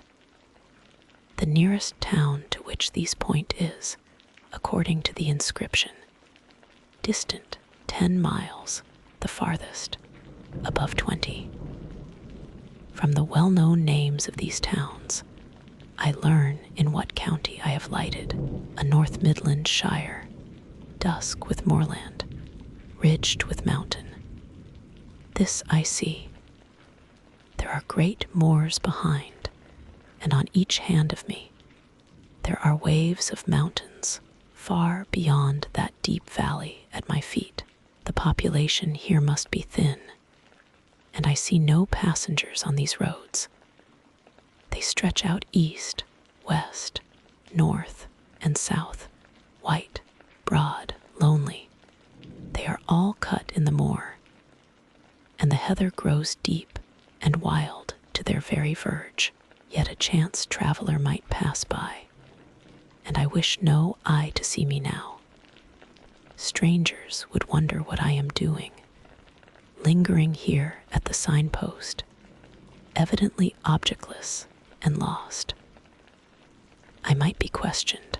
I could give no answer, but what would sound incredible and excite suspicion. Not a tie holds me to human society at this moment. not a charm or hope, calls me where my fellow creatures are none, that saw me would have a kind thought, or a good wish for me. I have no relative but the universal mother, nature. I will seek her breast and ask repose. I struck straight into the heath. I held on to a hollow I saw deeply furrowing the brown moorside. I waded knee-deep in its dark growth. I turned with its turnings, and finding a moss-blackened granite crag in a hidden angle, I sat down under it. High banks of moor were about me. The crag protected my head. The sky was over that. Some time passed before I felt tranquil even here. I had a vague dread that wild cattle might be near, or that some sportsman or poacher might discover me. If a gust of wind swept the waste, I looked up, fearing it was the rush of a bull. If a plover whistled, I imagined it a man. Finding my apprehensions unfounded, however, and calmed by the deep silence that reigned as evening declined at nightfall, I took confidence. As yet, I had not thought. I had only listened, watched, dreaded. Now I regained the faculty of reflection. What was I to do? Where to go? Oh, intolerable questions, when I could do nothing and go nowhere. When a long way must yet be measured by my weary, trembling limbs before I could reach human habitation. When cold charity must be entreated before I could get a lodging, reluctant sympathy importuned, almost certain repulse incurred before my tale could be listened to, or one of my wants relieved. I touched the heath. It was dry, and yet warm with the heat of the summer day. I looked at the sky. It was pure. A kindly star twinkled just above the chasm ridge. The dew fell, but with propitious softness. No breeze whispered. Nature seemed to me benign and good. I thought she loved me, outcast as I was, and I, who from man could anticipate only mistrust, rejection, insult, clung to her with filial fondness. Tonight, at least, I would be her guest, as I was her child. My mother would lodge me without money and without price. I had one morsel of bread yet, the remnant of a roll I had bought in a town. We passed through at noon with a stray penny, my last coin. I saw ripe bilberries gleaming here and there, like jet beads in the heath. I gathered a handful and ate them with the bread. My hunger, sharp before, was, if not satisfied, appeased by this hermit's meal. I said my evening prayers at its conclusion, and then chose my couch. I said my evening prayers beside the crag. The heath was very deep. When I lay down, my feet were buried in it, rising high on each side.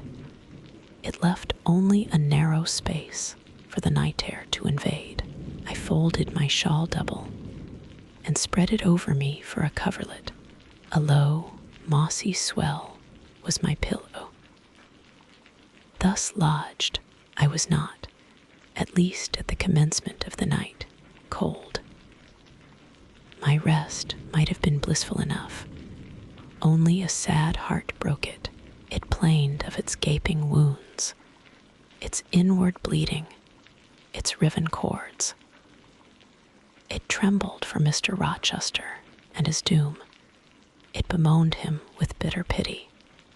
It demanded him with ceaseless longing, and impotent as a bird with both wings broken. It still quivered its shattered pinions in vain attempts to seek him. Worn out with this torture of thought, I rose to my knees. Night was come, and her planets were risen. A safe, still night, too serene for the companionship of fear.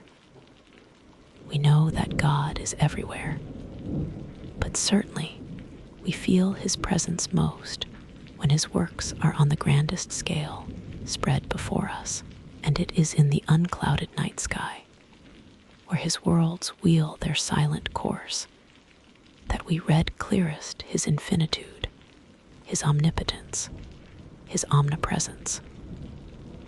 I had risen to my knees to pray for Mr. Rochester.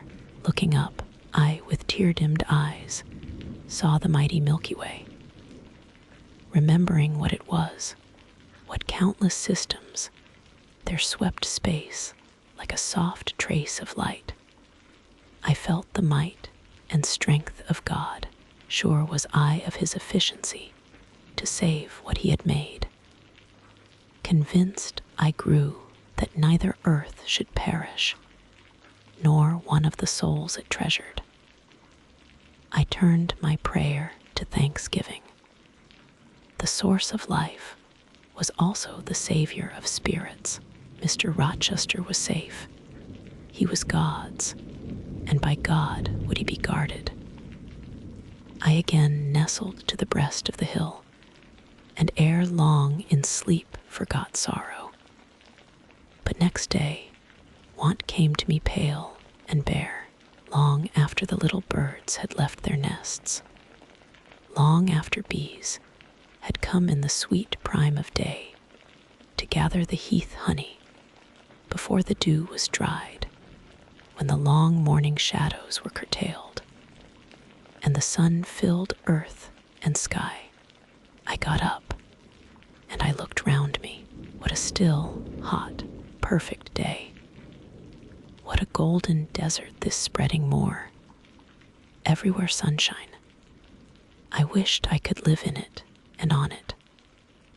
I saw a lizard run over the crag.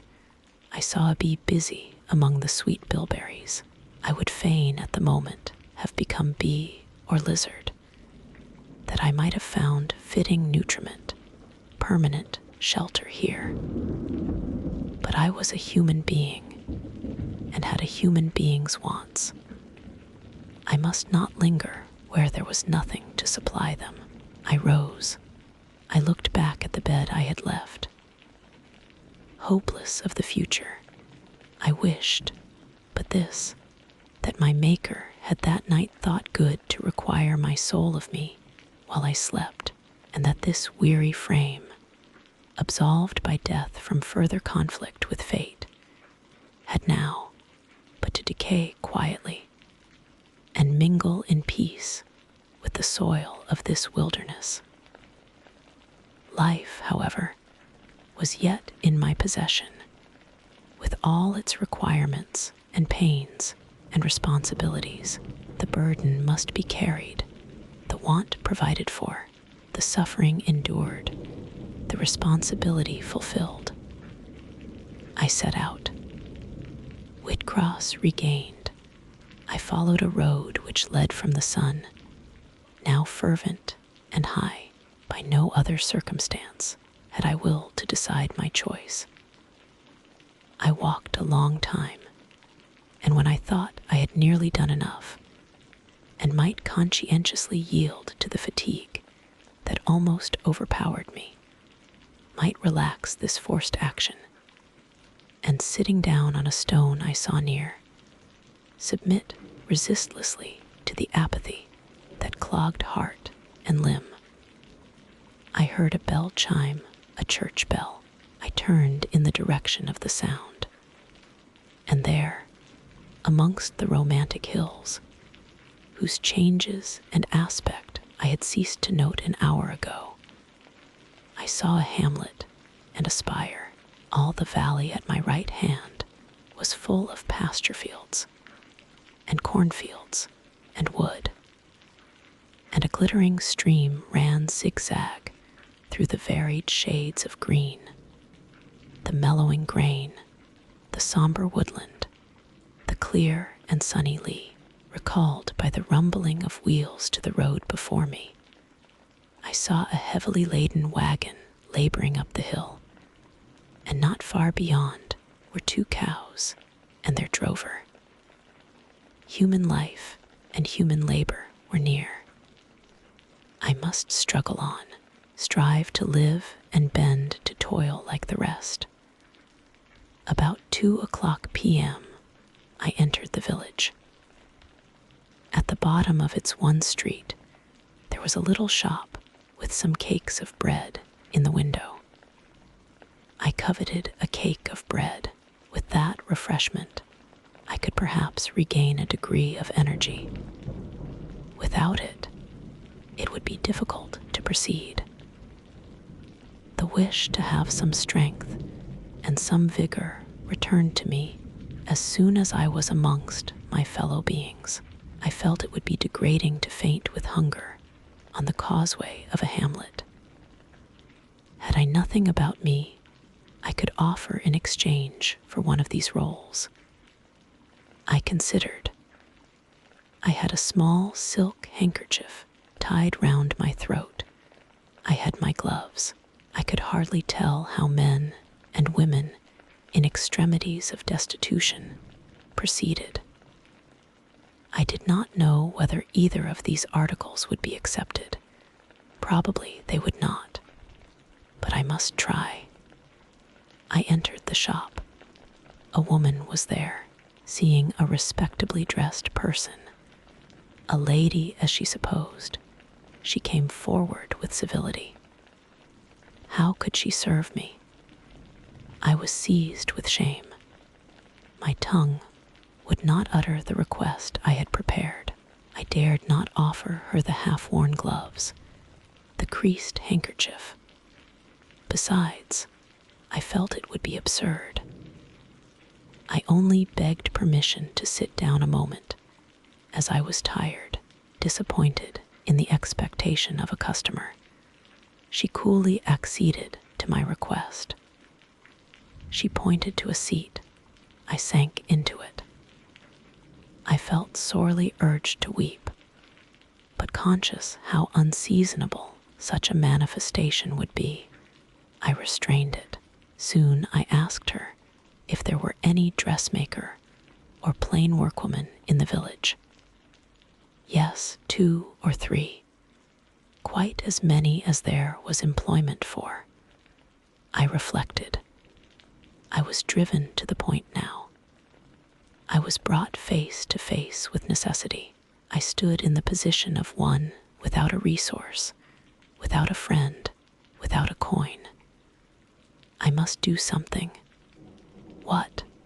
I must apply somewhere. Where? Did she know of any place in the neighborhood where a servant was wanted? Nay, she couldn't say. What was the chief trade in this place? What did most of the people do? Some were farm laborers. A good deal worked at Mr. Oliver's needle factory and at the foundry. Did Mr. Oliver employ women? Nay, it was men's work. And what do the women do? I know it, was the answer. Some does one thing and some another. Poor folk mun get on as they can. She seemed to be tired of my questions, and indeed, what claim had I to importune her? A neighbor or 2 came in. My chair was evidently wanted. I took leave. I passed up the street, looking as I went at all the houses to the right hand and to the left, but I could discover no pretext, nor see an inducement to enter any. I rambled round the hamlet, going sometimes to a little distance and returning again for an hour or more. Much exhausted and suffering greatly now for want of food, I turned aside into a lane and sat down under the hedge. Ere many minutes had elapsed, I was again on my feet, however, and again searching something, a resource. or at least an informant. A pretty little house stood at the top of the lane, with a garden before it, exquisitely neat and brilliantly blooming. I stopped at it. What business had I to approach the white door or touch the glittering knocker? In what way could it possibly be the interest of the inhabitants of that dwelling to serve me? Yet I drew near and knocked. A mild-looking, cleanly attired young woman opened the door. In such a voice as might be expected from a hopeless heart and fainting frame, a voice wretchedly low and faltering, I asked if a servant was wanted here. "No," said she, "we do not keep a servant." "Can you tell me where I could get employment of any kind?" I continued. "I am a stranger, without acquaintance in this place. I want some work, no matter what."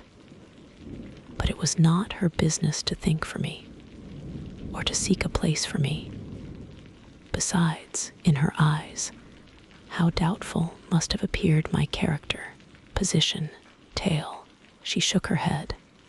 She was sorry she could give me no information, and the white door closed, quite gently and civilly. But it shut me out. If she had held it open a little longer, I believe I should have begged a piece of bread, for I was now brought low. I could not bear to return to the sordid village, where, besides, no prospect of aid was visible. I should have longed rather to deviate to a wood I saw not far off, which appeared in its thick shade to offer inviting shelter. But I was so sick, so weak, so gnawed with nature's cravings. Instinct kept me roaming round abodes where there was a chance of food. Solitude would be no solitude, rest no rest, while the vulture, hunger, thus sank beak and talons in my side. I drew near houses, I left them, and came back again, and again I wandered away, always repelled by the consciousness of having no claim to ask, no right to expect interest in my isolated lot. Meantime, the afternoon advanced. While I thus wandered about like a lost and starving dog, in crossing a field, I saw the church spire before me. I hastened towards it. Near the churchyard, and in the middle of a garden, stood a well-built, though small house, which I had no doubt was the parsonage. I remembered that strangers who arrive at a place where they have no friends, and who want employment, sometimes apply to the clergyman for introduction and aid.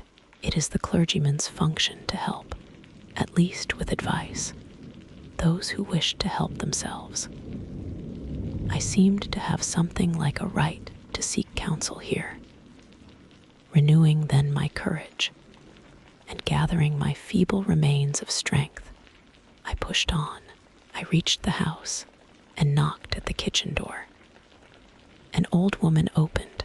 I asked, was this the parsonage? Yes. Was the clergyman in? No. Would he be in soon? No, he was gone from home. To a distance, not so far, happened 3 mile. He had been called away by the sudden death of his father. He was at Marsh End now, and would very likely stay there a fortnight longer. Was there any lady of the house?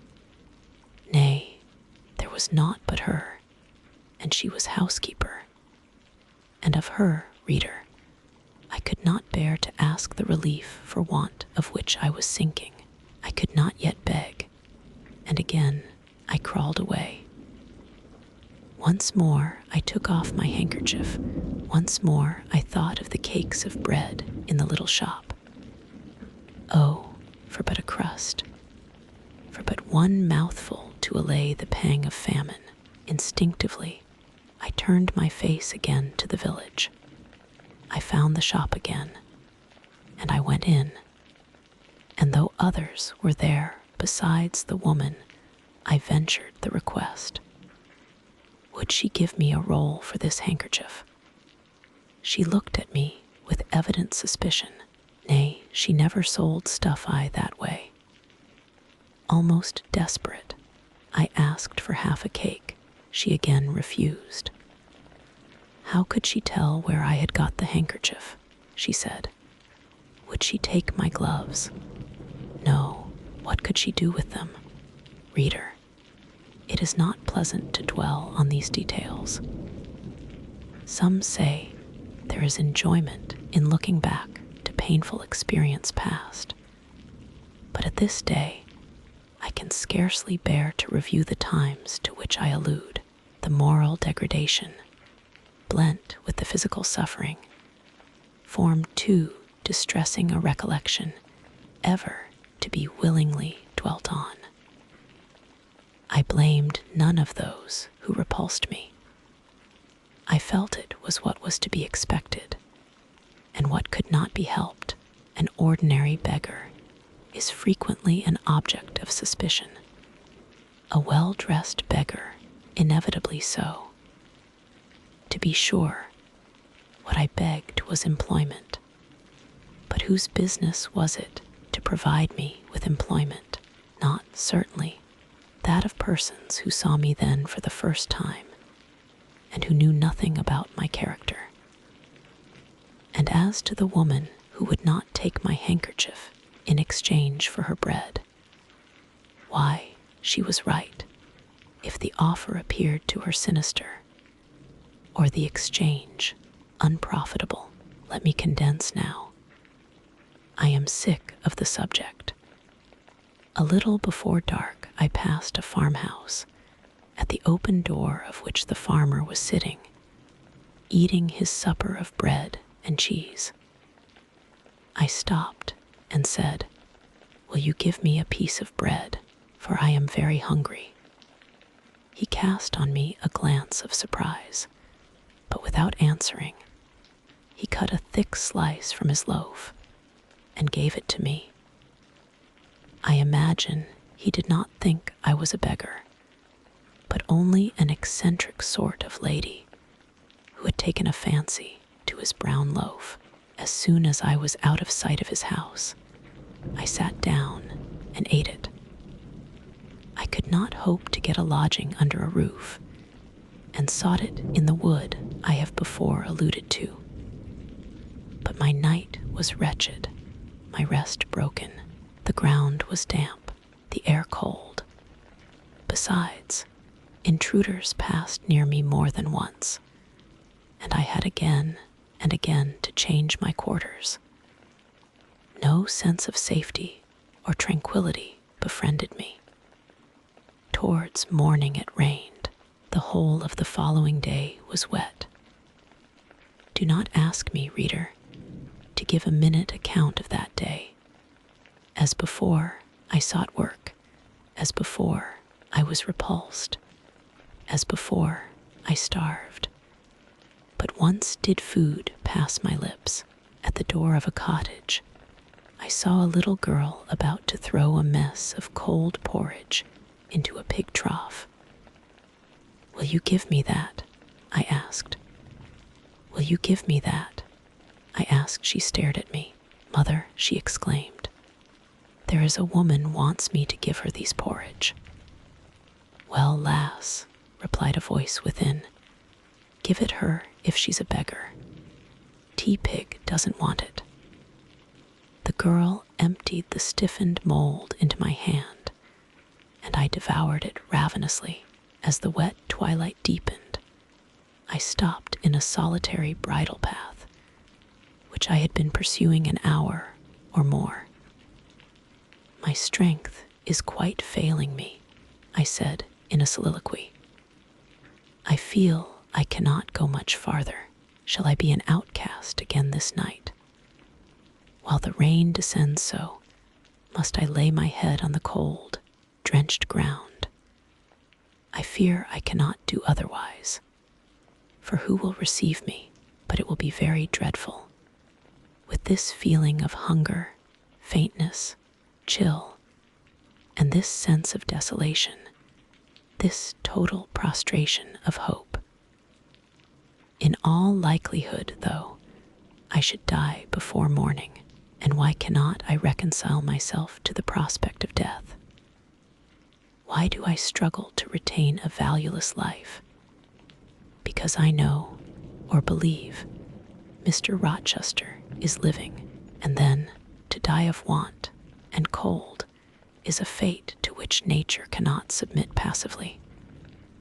Oh, Providence, sustain me a little longer. Aid, direct me.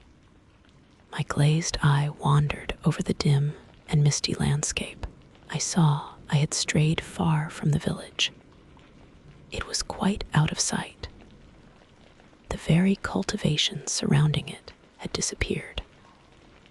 I had, by crossways and by paths, once more drawn near the tract of moorland, and now only a few fields, almost as wild and unproductive as the heath from which they were scarcely reclaimed, lay between me and the dusky hill.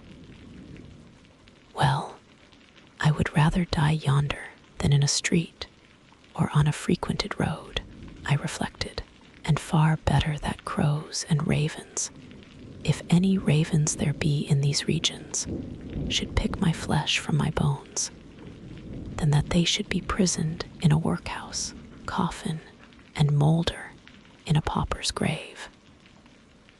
To the hill, then, I turned. I reached it. It remained now only to find a hollow where I could lie down and feel at least hidden, if not secure. But all the surface of the waste looked level. It showed no variation, but of tint, green, where rush and moss overgrew the marshes, black where the dry soil bore only heath. Dark as it was getting, I could still see these changes, though but as mere alternations of light and shade.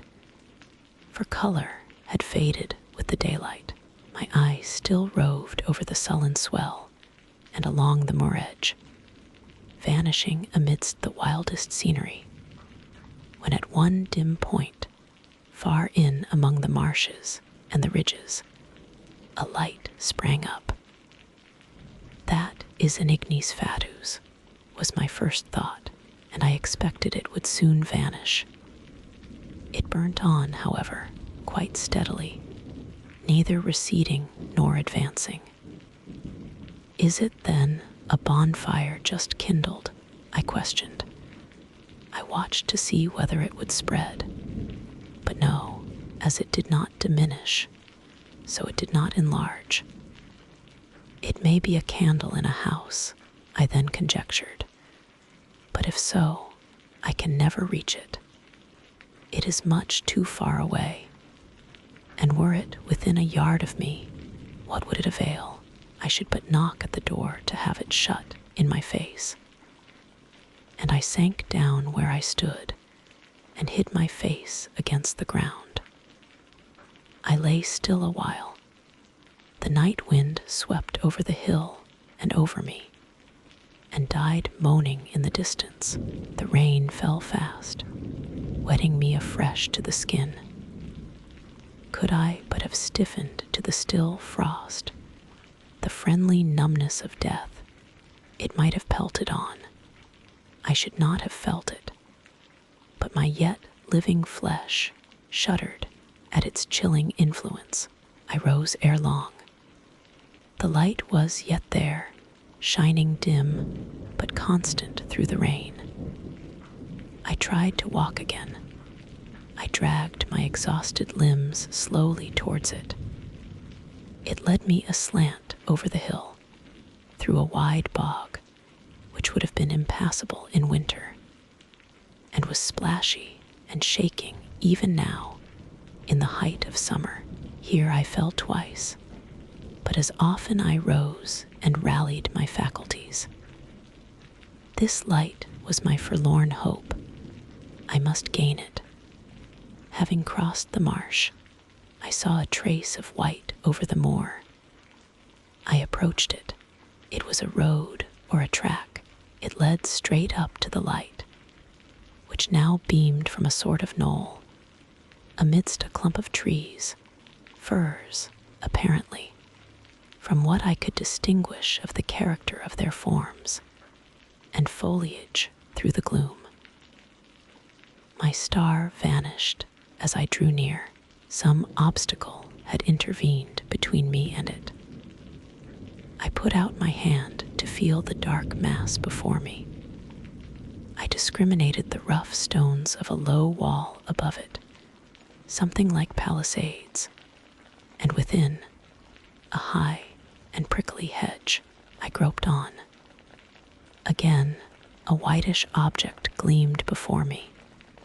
It was a gate, a wicket. It moved on its hinges as I touched it. On each side stood a sable bush, holly or yew, entering the gate and passing the shrubs. The silhouette of a house rose to view, black, low, and rather long, but the guiding light shone nowhere. All was obscurity. Were the inmates retired to rest? I feared it must be so.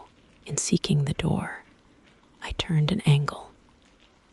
There shot out the friendly gleam again from the lozenged panes of a very small latticed window within a foot of the ground, made still smaller by the growth of ivy or some other creeping plant, whose leaves clustered thick over the portion of the house wall in which it was set. The aperture was so screened and narrow that curtain or shutter had been deemed unnecessary. And when I stooped down and put aside the spray of foliage shooting over it, I could see all within.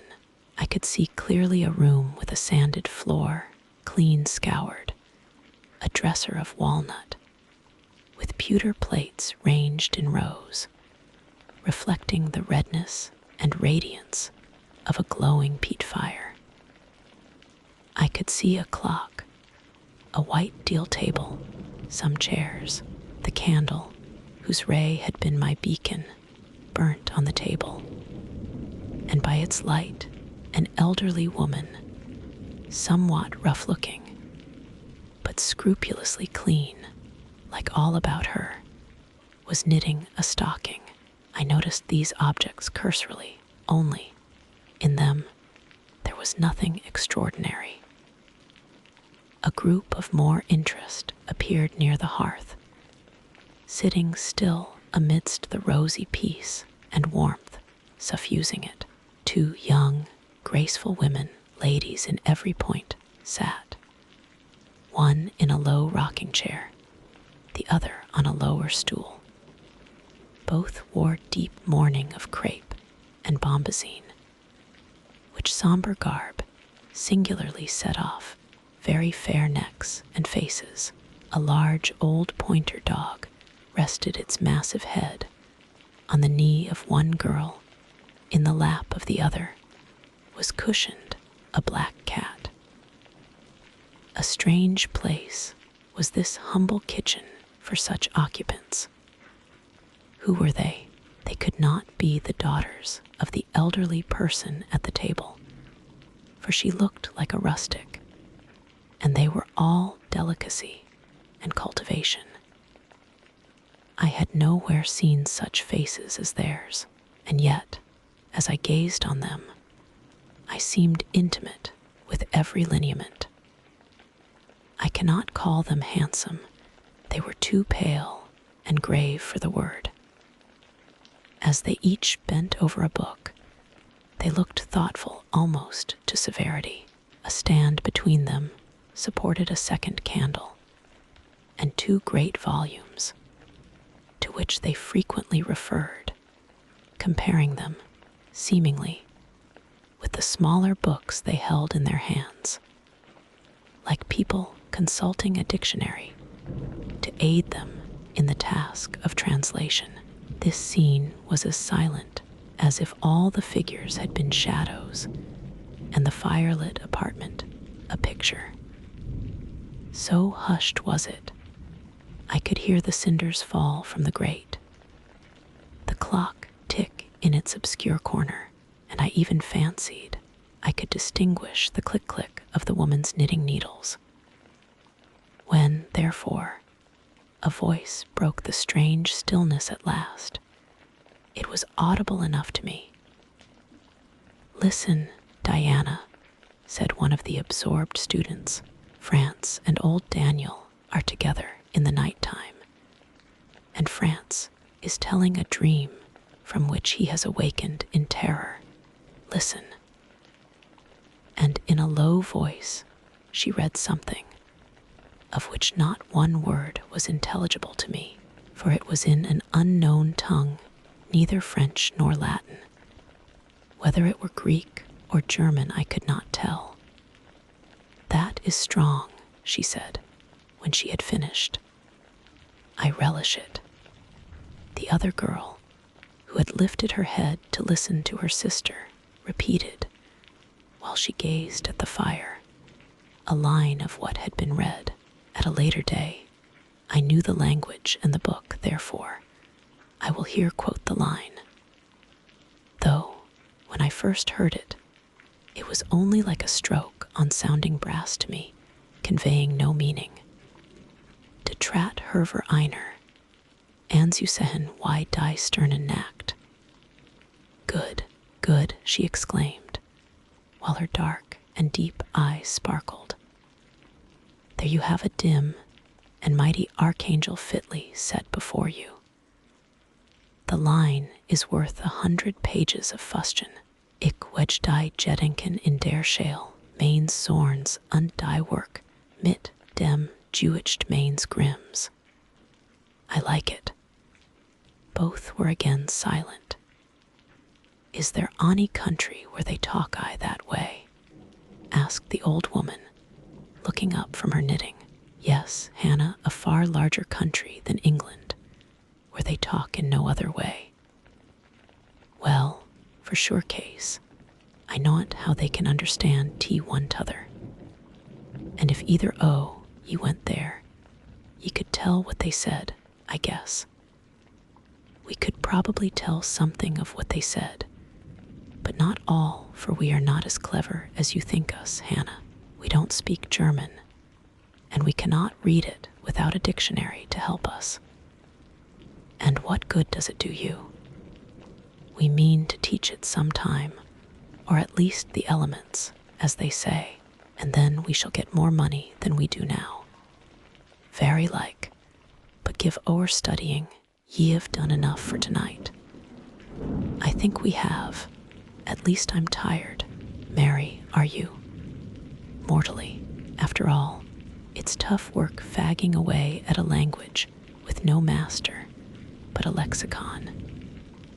It is, especially such a language as this crabbed but glorious Deutsch. I wonder when St. John will come home. Surely he will not be long now. It is just 10, looking at a little gold watch she drew from her girdle. It rains fast, Hannah. Will you have the goodness to look at the fire in the parlor? The woman rose. She opened a door, through which I dimly saw a passage. Soon I heard her stir a fire in an inner room. She presently came back. "Ah, childer," said she, "it fair troubles me to go into yond room now. It looks so lonesome why the chair empty and set back in a corner." She wiped her eyes with her apron. The two girls, grave before, looked sad now. "But he is in a better place," continued Hannah. "We shouldn't wish him here again. And then, nobody need to have a quieter death nor he had." "You say he never mentioned us?" inquired one of the ladies. "He hadn't time, bairn." He was gone in a minute, was your father. He had been a bit ailing like the day before, but not to signify. And when Mr. St. John asked if he would like either ye to be sent for, he fair laughed at him. He began again, with a bit of a heaviness in his head, the next day, that is, a fortnight sin, and he went to sleep, and never wakened. He were a most stark when your brother went into tea chamber and fanned him. Ah, childer, that's tea last a tea old stock for ye, and Mr. St. John is like of different sort to them, at's gone. For all your mother were mich your way, and a most as book learned. She were the picter, O ye Mary, Diana is more like your father. I thought them so similar, I could not tell where the old servant, for such I now concluded her to be, saw the difference. Both were fair complexioned and slenderly made. Both possessed faces full of distinction and intelligence. One, to be sure, had hair a shade darker than the other, and there was a difference in their style of wearing it. Mary's pale brown locks were parted and braided smooth. Diana's duskier tresses covered her neck with thick curls. The clock struck 10. Ye'll want your supper, I am sure, observed Hannah, and so will Mr. St. John when he comes in. And she proceeded to prepare the meal. The ladies rose. They seemed about to withdraw to the parlor. Till this moment, I had been so intent on watching them. Their appearance and conversation had excited in me so keen an interest. I had half forgotten my own wretched position. Now it recurred to me. More desolate, more desperate than ever, it seemed from contrast. And how impossible did it appear to touch the inmates of this house with concern on my behalf, to make them believe in the truth of my wants and woes, to induce them to vouchsafe a rest for my wanderings. As I groped out the door and knocked at it hesitatingly, I felt that last idea to be a mere chimera. Hannah opened. "What do you want?" she inquired in a voice of surprise, as she surveyed me by the light of the candle she held. "May I speak to your mistresses?" I said. "You had better tell me what you have to say to them. Where do you come from?" "I am a stranger." "What is your business here at this hour?" "I want a night's shelter in an outhouse or anywhere, and a morsel of bread to eat." Distrust, the very feeling I dreaded, appeared in Hannah's face. "I'll give you a piece of bread," she said after a pause. "But we can't take in a vagrant to lodge. It isn't likely. Do let me speak to your mistresses." "No, not I. What can they do for you? You should not be roving about now. It looks very ill. But where shall I go if you drive me away? What shall I do?" "Oh, I'll warrant you know where to go and what to do. Mind you don't do wrong, that's all. Here is a penny. Now go, a penny cannot feed me, and I have no strength to go farther. Don't shut the door. Oh, don't, for God's sake." "I must. The rain is driving in. Tell the young ladies." "Let me see them. Indeed, I will not. You are not what you ought to be, or you wouldn't make such a noise. Move off. But I must die if I am turned away. Not you. I'm feared you have some ill plans, Agate, that bring you about folks' houses at this time o' night. If you've any followers, housebreakers, or such like anywhere near, you may tell them we are not by ourselves in the house. we have a gentleman and dogs and guns. Here, the honest but inflexible servant clapped the door to and bolted it within. This was the climax. A pang of exquisite suffering, a throe of true despair rent and heaved my heart. Worn out, indeed, I was. Not another step could I stir. I sank on the wet doorstep. I groaned, I wrung my hands. I wept in utter anguish. Oh, this specter of death. Oh, this last hour, approaching in such horror. Alas, this isolation, this banishment from my kind. Not only the anchor of hope, but the footing of fortitude was gone, at least for a moment, but the last I soon endeavored to regain. I can but die, I said, and I believe in God. Let me try to wait his will in silence. These words I not only thought, but uttered, and thrusting back all my misery into my heart, I made an effort to compel it to remain there, dumb and still. All men must die, said a voice quite close at hand, but all are not condemned to meet a lingering and premature doom, such as yours would be if you perished here of want. Who or what speaks? I asked, terrified at the unexpected sound, and incapable now of deriving from any occurrence a hope of aid. A form was near. What form? The pitch-dark night and my enfeebled vision prevented me from distinguishing. With a loud, long knock, the newcomer appealed to the door. "Is it you, Mr. St. John?" cried Hannah. "Yes, yes, open quickly." "Well, how wet and cold you must be, such a wild night as it is. Come in, your sisters are quite uneasy about you, and I believe there are bad folks about. There has been a beggar woman. I declare she is not gone yet, laid down there. Get up, for shame. Move off, I say." "Hush, Hannah. I have a word to say to the woman. You have done your duty in excluding. Now let me do mine in admitting her. I was near and listened to both you and her. I think this is a peculiar case. I must at least examine into it.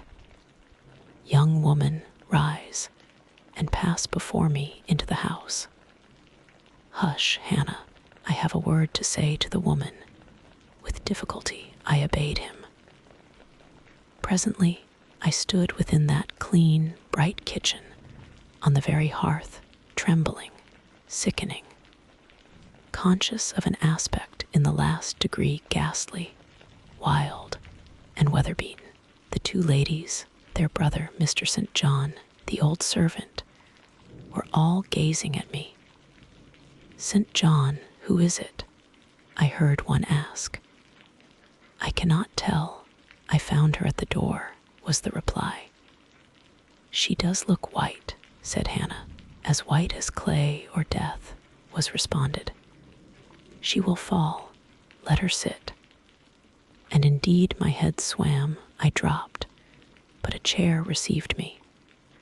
I still possessed my senses, though just now I could not speak. Perhaps a little water would restore her. "Hannah, fetch some." But she is worn to nothing. How very thin and how very bloodless. A mere spectre. Is she ill or only famished? Famished, I think. "Hannah, is that milk? Give it me, and a piece of bread."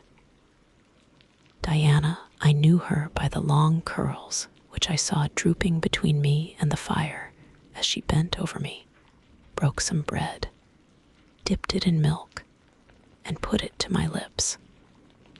Her face was near mine. I saw there was pity in it, and I felt sympathy in her hurried breathing. In her simple words, too, the same balm-like emotion spoke. "Try to eat." "Yes, try," repeated Mary gently, and Mary's hand removed my sodden bonnet and lifted my head. I tasted what they offered me, feebly at first, eagerly soon. "Not too much at first, restrain her," said the brother. "She has had enough." And he withdrew the cup of milk and the plate of bread. "A little more," St. John, look at the avidity in her eyes. "No more at present, sister. Try if she can speak now. Ask her name." I felt I could speak, and I answered, "My name is Jane Elliot." Anxious as ever to avoid discovery, I had before resolved to assume an alias. "And where do you live? Where are your friends?" I was silent. "Can we send for anyone you know?" I shook my head. "What account can you give of yourself?" Somehow, now that I had once crossed the threshold of this house, and once was brought face to face with its owners, I felt no longer outcast, vagrant, and disowned by the wide world. I dared to put off the mendicant, to resume my natural manner and character. I began once more to know myself, and when Mr. St. John demanded an account, which at present I was far too weak to render, I said after a brief pause, "Sir, I can give you no details tonight." "But what then," said he, "do you expect me to do for you?" "Nothing," I replied. My strength sufficed for but short answers. Diana took the word. "Do you mean," she asked, "that we have now given you what aid you require, and that we may dismiss you to the moor and the rainy night?" I looked at her. She had, I thought, a remarkable countenance, instinct both with power and goodness. I took sudden courage. Answering her compassionate gaze with a smile, I said, "I will trust you. If I were a masterless and stray dog, I know that you would not turn me from your hearth tonight. As it is, I really have no fear. Do with me and for me as you like, but excuse me from much discourse. My breath is short. I feel a spasm when I speak." All three surveyed me, and all three were silent. "Hannah," said Mr. St. John at last, "let her sit there at present, and ask her no questions. In 10 minutes more, give her the remainder of that milk and bread. Mary and Diana, let us go into the parlor and talk the matter over." They withdrew. Very soon one of the ladies returned. I could not tell which. A kind of pleasant stupor was stealing over me as I sat by the genial fire. In an undertone, she gave some directions to Hannah. Ere long, with the servant's aid, I contrived to mount a staircase. My dripping clothes were removed. Soon a warm, dry bed received me. I thanked God, experienced amidst unutterable exhaustion a glow of grateful joy, and slept.